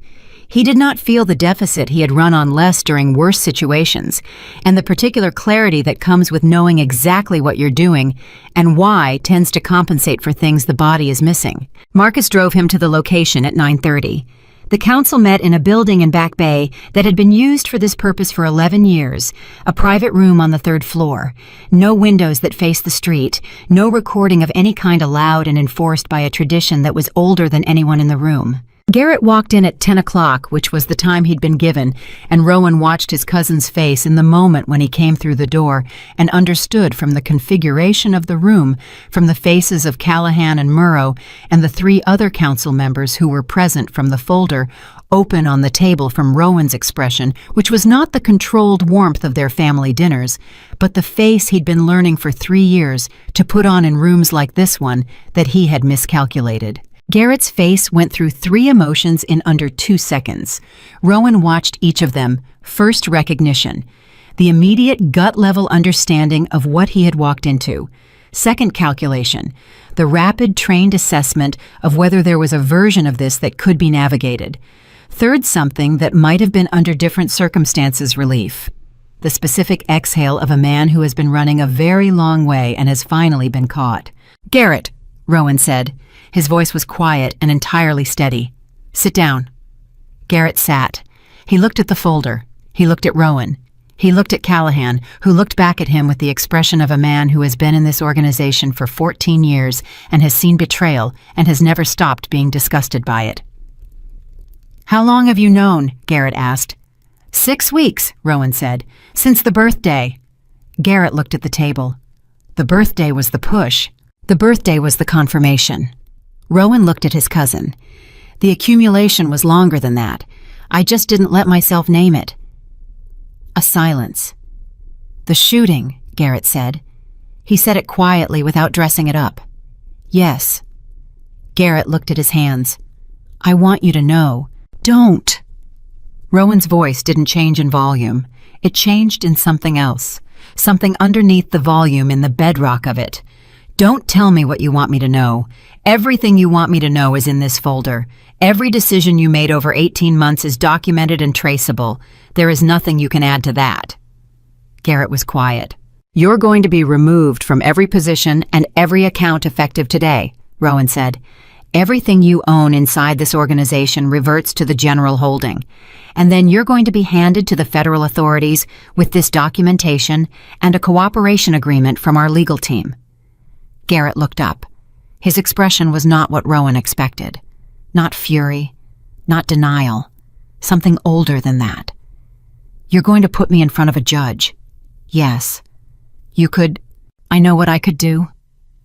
Rowan looked at his cousin, at the face he'd known since childhood, at the man who had sat in his hospital room and held his hand. This is what I've chosen to do, because you're going to spend a very long time being accountable for what you did in a room where everything gets said out loud, and that is going to be far more consequential for you than any other option. Garrett looked at him for a long moment, and in his face everything underneath the calculation and the recognition and the 3 years of betrayal, Rowan saw something that might have been shame, the real kind, the kind that knows it has no argument left. He sat back in his chair and said nothing. Rowan looked at Finian, who was standing near the door. Finian nodded once. It was done. On the drive back, Marcus didn't say anything. He drove and let the quiet be what it was. Rowan sat in the back and looked at the city going past the window, the streets he'd built on and bled on and nearly died on, and felt the specific weight of something that had been pressing on him for 3 years, lift by some small but real degree, not gone. Things like that didn't go all at once, but lighter. He thought about Piper's question. What would he wish for? He thought about Megan's hand on the table close enough to be a presence. He thought about what she'd said at the door. You're a better man than you think you are. He had spent 20 years building an empire that had ultimately tried to destroy him. He was looking now at what might come after, what it could look like to build something that didn't run on fear, what it felt like to be in a room where someone had put a flower on your cake, not because they wanted something, but because they saw you were alone and thought you shouldn't be. He had a wish. He'd told Megan that. He was starting to understand what it was going to take to make it real. The city moved past the window. The war, which had been building for 18 months and silent for 6 weeks and finally spoken aloud in a room in Back Bay, was beginning to be over. The beginning of over, which, like he'd told her, was different. But it was something. The Tuesday that Garrett had planned for came and went like any other day. Rowan spent it in a meeting with 2 attorneys and a financial restructuring consultant, beginning the documented process of unwinding the damage that had been done to the organization's accounts over the previous 18 months. It was detailed, unglamorous work, spreadsheets and account histories and legal frameworks, and it was exactly the kind of work that needed to happen before anything else could be built. He had learned over 20 years that the unglamorous work was always the most important. Anyone could make a dramatic move. The people who lasted were the ones who were willing to sit in a room for 6 hours with a spreadsheet afterward. Finian had delivered the documentation package to the U.S. Attorney's Office on Monday morning. Rowan's contact there, a woman named Diane Cho, who had been building cases against organized crime in Boston for 11 years, and who had a reputation for being absolutely unmovable once she decided something was true, had called him personally at 4 p.m. "This is comprehensive," she'd said, in the voice of someone who was working hard to stay professional about something that was professionally significant. "The Vasquez payment chain alone is going to take my team 2 weeks to fully process." "Take what you need," Rowan had said. "You understand that this implicates you in certain areas as well." She'd said it carefully. "The accounts, the organizational structure. I understand." He'd paused. "That's part of why I'm bringing it to you. Full disclosure. I want this done in a room with lights on." A longer pause. "Mr. Hale, I've been doing this for 11 years. I have never received a call like this one." "I know," he'd said. "That's also part of why I'm making it." Garrett had been detained on Monday evening. Rowan wasn't told the details of the arrest and didn't ask for them. What he knew was that it had happened, that it was documented, and that the process was moving forward in the hands of people whose job it was to manage it. He had handed it over. That was the thing he'd decided to do, and he had done it, and now it belonged to a different set of hands. He thought about that on Tuesday evening, sitting in his office after the attorneys had gone, the handing over. He had spent 20 years believing that control absolute, maintained, never relinquished, was the only currency that mattered. That the moment you gave something to someone else to manage was the moment it became vulnerable. He had built an entire empire on the principle of keeping everything within reach, within his own oversight, within systems he had designed and understood completely. And someone inside those systems had nearly killed him. Had actually, for 4 minutes on an operating table, succeeded. He sat with that for a long time. Then he picked up his phone and called Megan. She answered on the second ring. He could hear Piper in the background, something about a school project involving poster board, and the sound of it, ordinary domestic, entirely outside the world of documentation and council meetings and federal attorneys, hit him somewhere that surprised him. "It's done," he said. A pause. Then Piper's voice in the background receded slightly, and Megan said, "Tell me," he told her. Not the operational details, those weren't hers to carry, but the shape of it. That the documentation had gone to the right people. That Garrett had been detained. That Tuesday had come and gone without incident. "Are you okay?" she asked. The same question she always asked. Direct, without softening, expecting a real answer. "I think so," he said. "I think I'm getting there. I think Piper wants to know if we're still on for Saturday," Megan said. And he could hear in her voice that she was smiling slightly at the absurdity of that sentence in the context of what had just happened. This pivot from federal documentation to a 6-year-old's Saturday plans. And he found himself, to his own surprise, smiling too. "Tell her yes," he said. "And tell her I have something for her." A pause. "Rowan, what did you do?" "Tell her Saturday." He hung up and sat in the quiet of his office and felt the smile stay on his face for a moment longer than he'd expected. That was new, smiling in an empty room, not because something was strategically appropriate, but because something was genuinely funny and genuinely warm and genuinely his. New was good. He was deciding that new was good. The weeks that followed were the hardest kind of work. Not dramatic, not climactic, just the daily sustained effort of dismantling something that had been built wrong and thinking carefully about what to put in its place. Finian worked with the federal attorneys on the documentation. The organizational accounts were restructured under the oversight of an independent auditor, which Rowan had insisted on, and which Callahan had supported, and which several other council members had needed to be persuaded to accept. The persuasion had been another kind of work-patient, deliberate, one conversation at a time. 2 of the 30 men from the birthday dinner came to him. Not the others. The others stayed away, which was its own kind of answer about who they were. But 2 of them came separately within 2 weeks of Garrett's detention. One was a man named Caruso, who had been with Rowan for 9 years. He sat across from Rowan in the Back Bay building and said without preamble, "I should have come to the dinner. I heard from Garrett's people and I let it scare me. That was wrong and I'm telling you directly." Rowan had looked at him for a long moment. "Why are you telling me now?" Caruso had met his eyes. "Because you handed Garrett to the feds instead of doing what most people in your position would have done. And that made me think that the version of you that exists right now is someone I want to work for." A pause. "If you'll have me." Rowan had thought about this. He had thought about 30 empty chairs, and a woman who had sat down anyway, and a child who had put a flower on a cake. He had thought about what he was building now versus what he had built before, and what the difference between them was. "We're restructuring," he said. "What I'm building going forward looks different from what you've been part of. If you can work inside that, then yes." Caruso had nodded. "Tell me what it looks like." That conversation happened 4 times over the following month with 4 different people. Each time Rowan told them the same thing. What he was building looked different. The question was whether they could work inside different. Some could, some couldn't. He was learning to be at peace with that. Diane Cho called him on a Thursday morning, 6 weeks after the handover. "The grand jury has returned an indictment," she said. 31 counts, including the Vasquez connection. A pause. "Your cousin is going to trial." "I know," Rowan said. "You may be called as a witness." "I know that too." Another pause. "Mr. Hale, the cooperation you've provided in this case is going to be part of the record. People are going to know about it.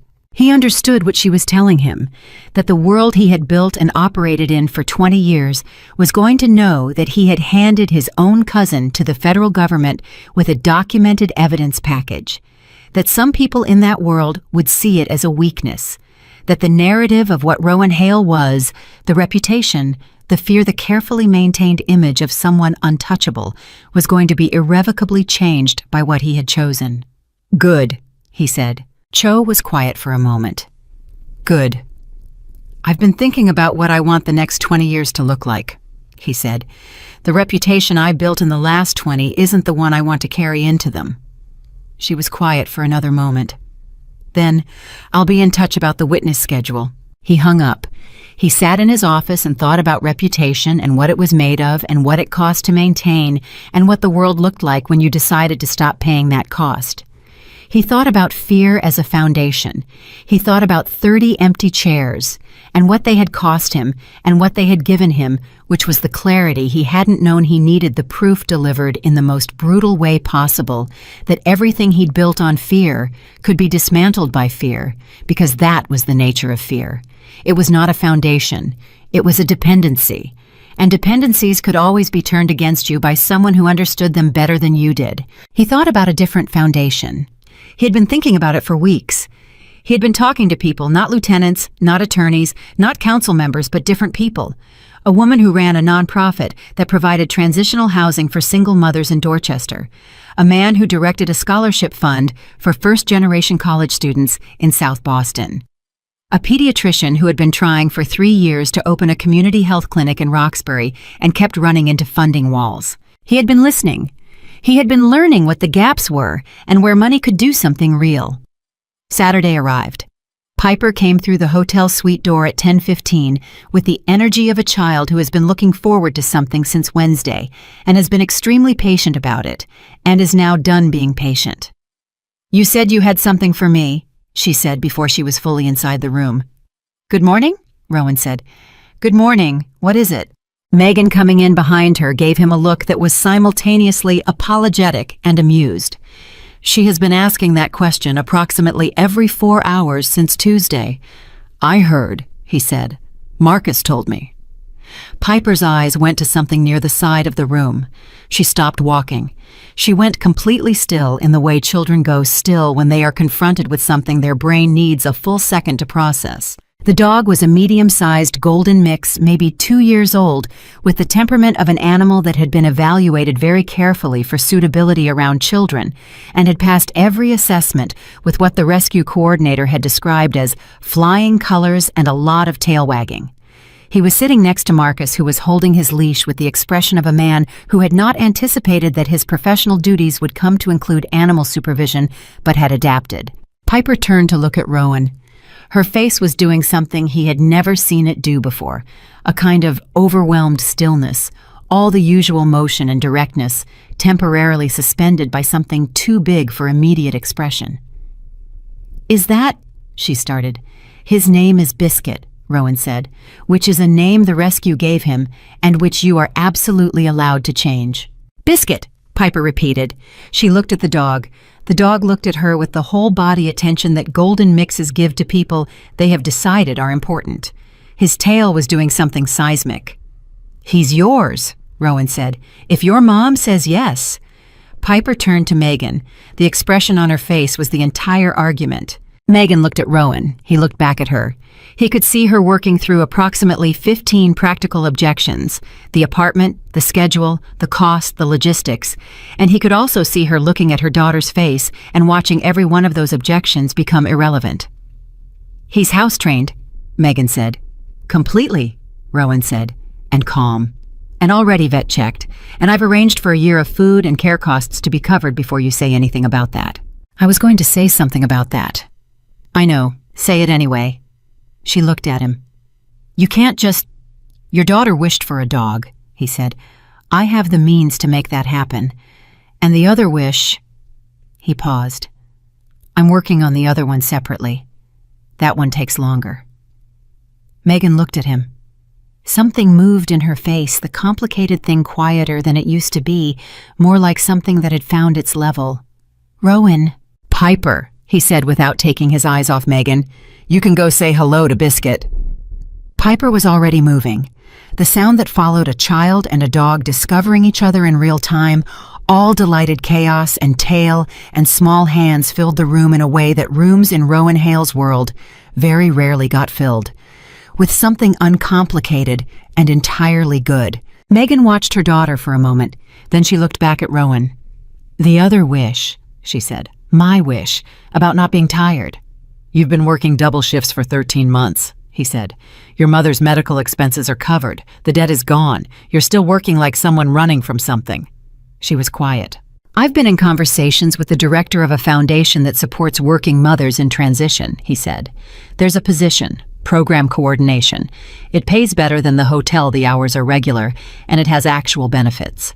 He held her eyes. "I didn't apply for you. I just wanted you to know it exists.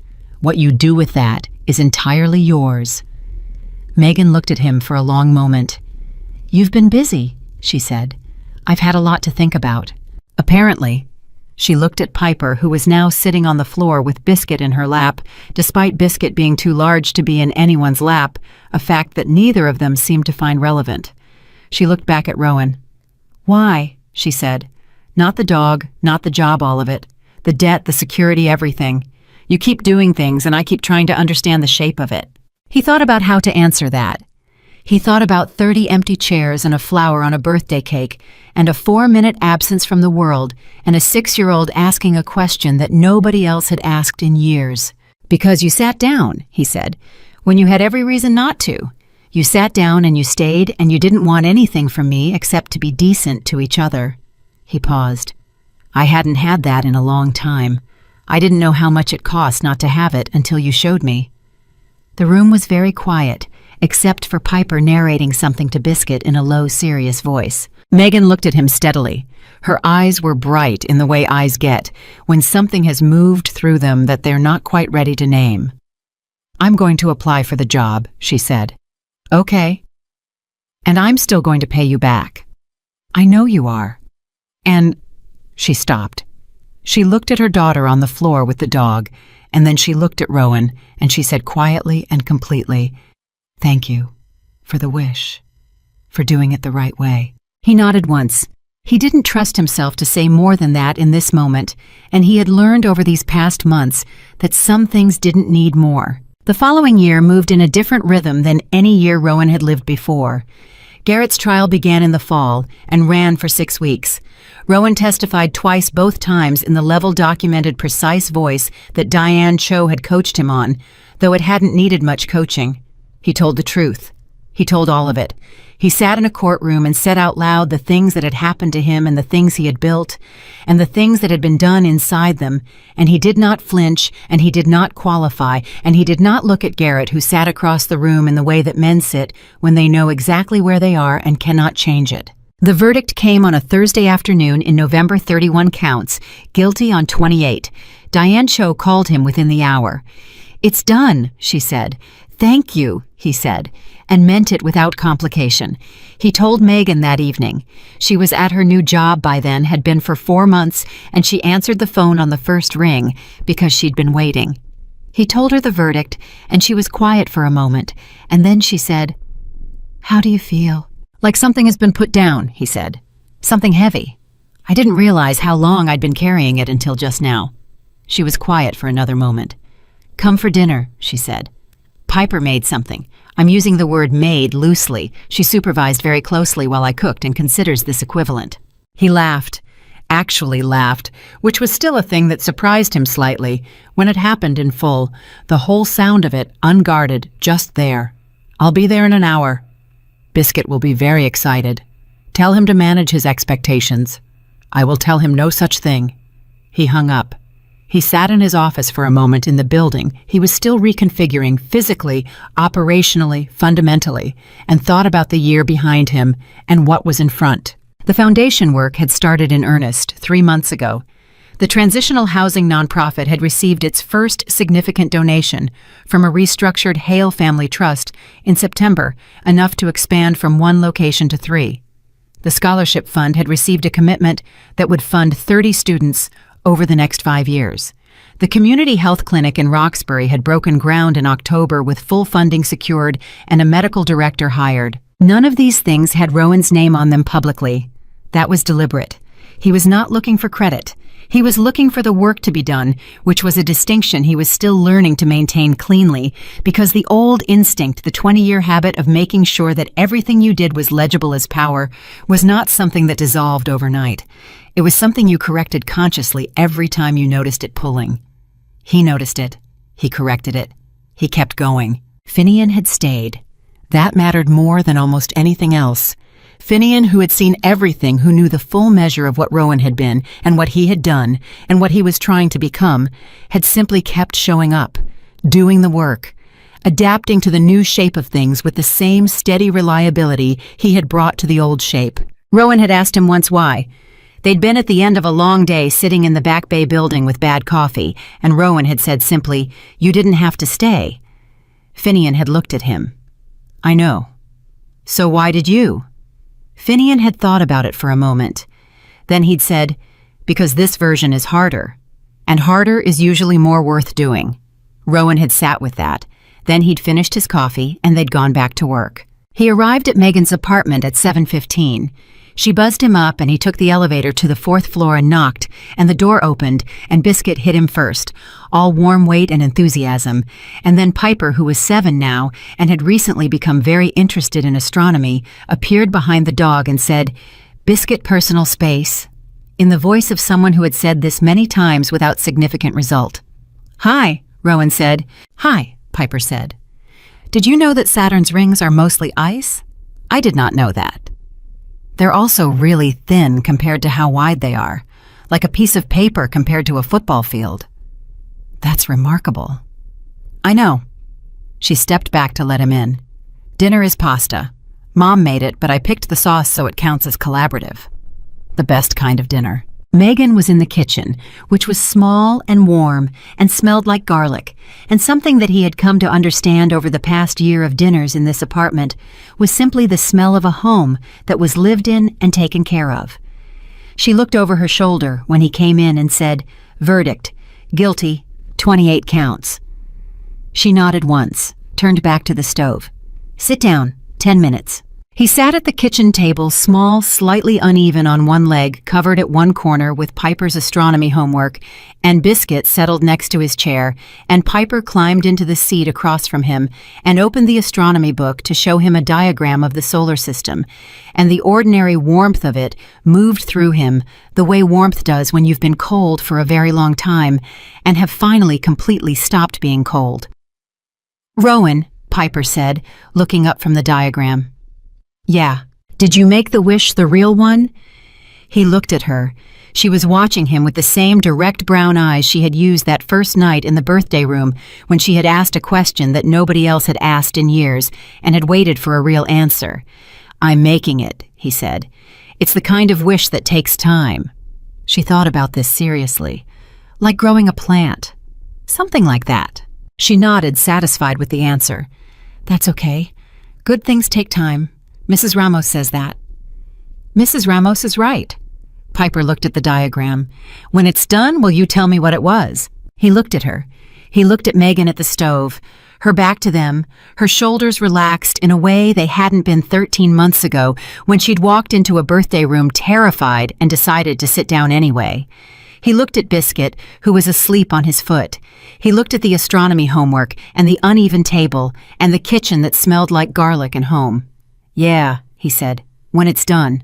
Dinner was pasta, and the specific tomato sauce that Piper had selected, and that Megan had made exactly right, and they ate and talked about Saturn's rings, and a book Megan was reading, and a field trip Piper's class was taking to the aquarium next month, and Piper lobbied extensively for the case that the aquarium should have otters and not just fish.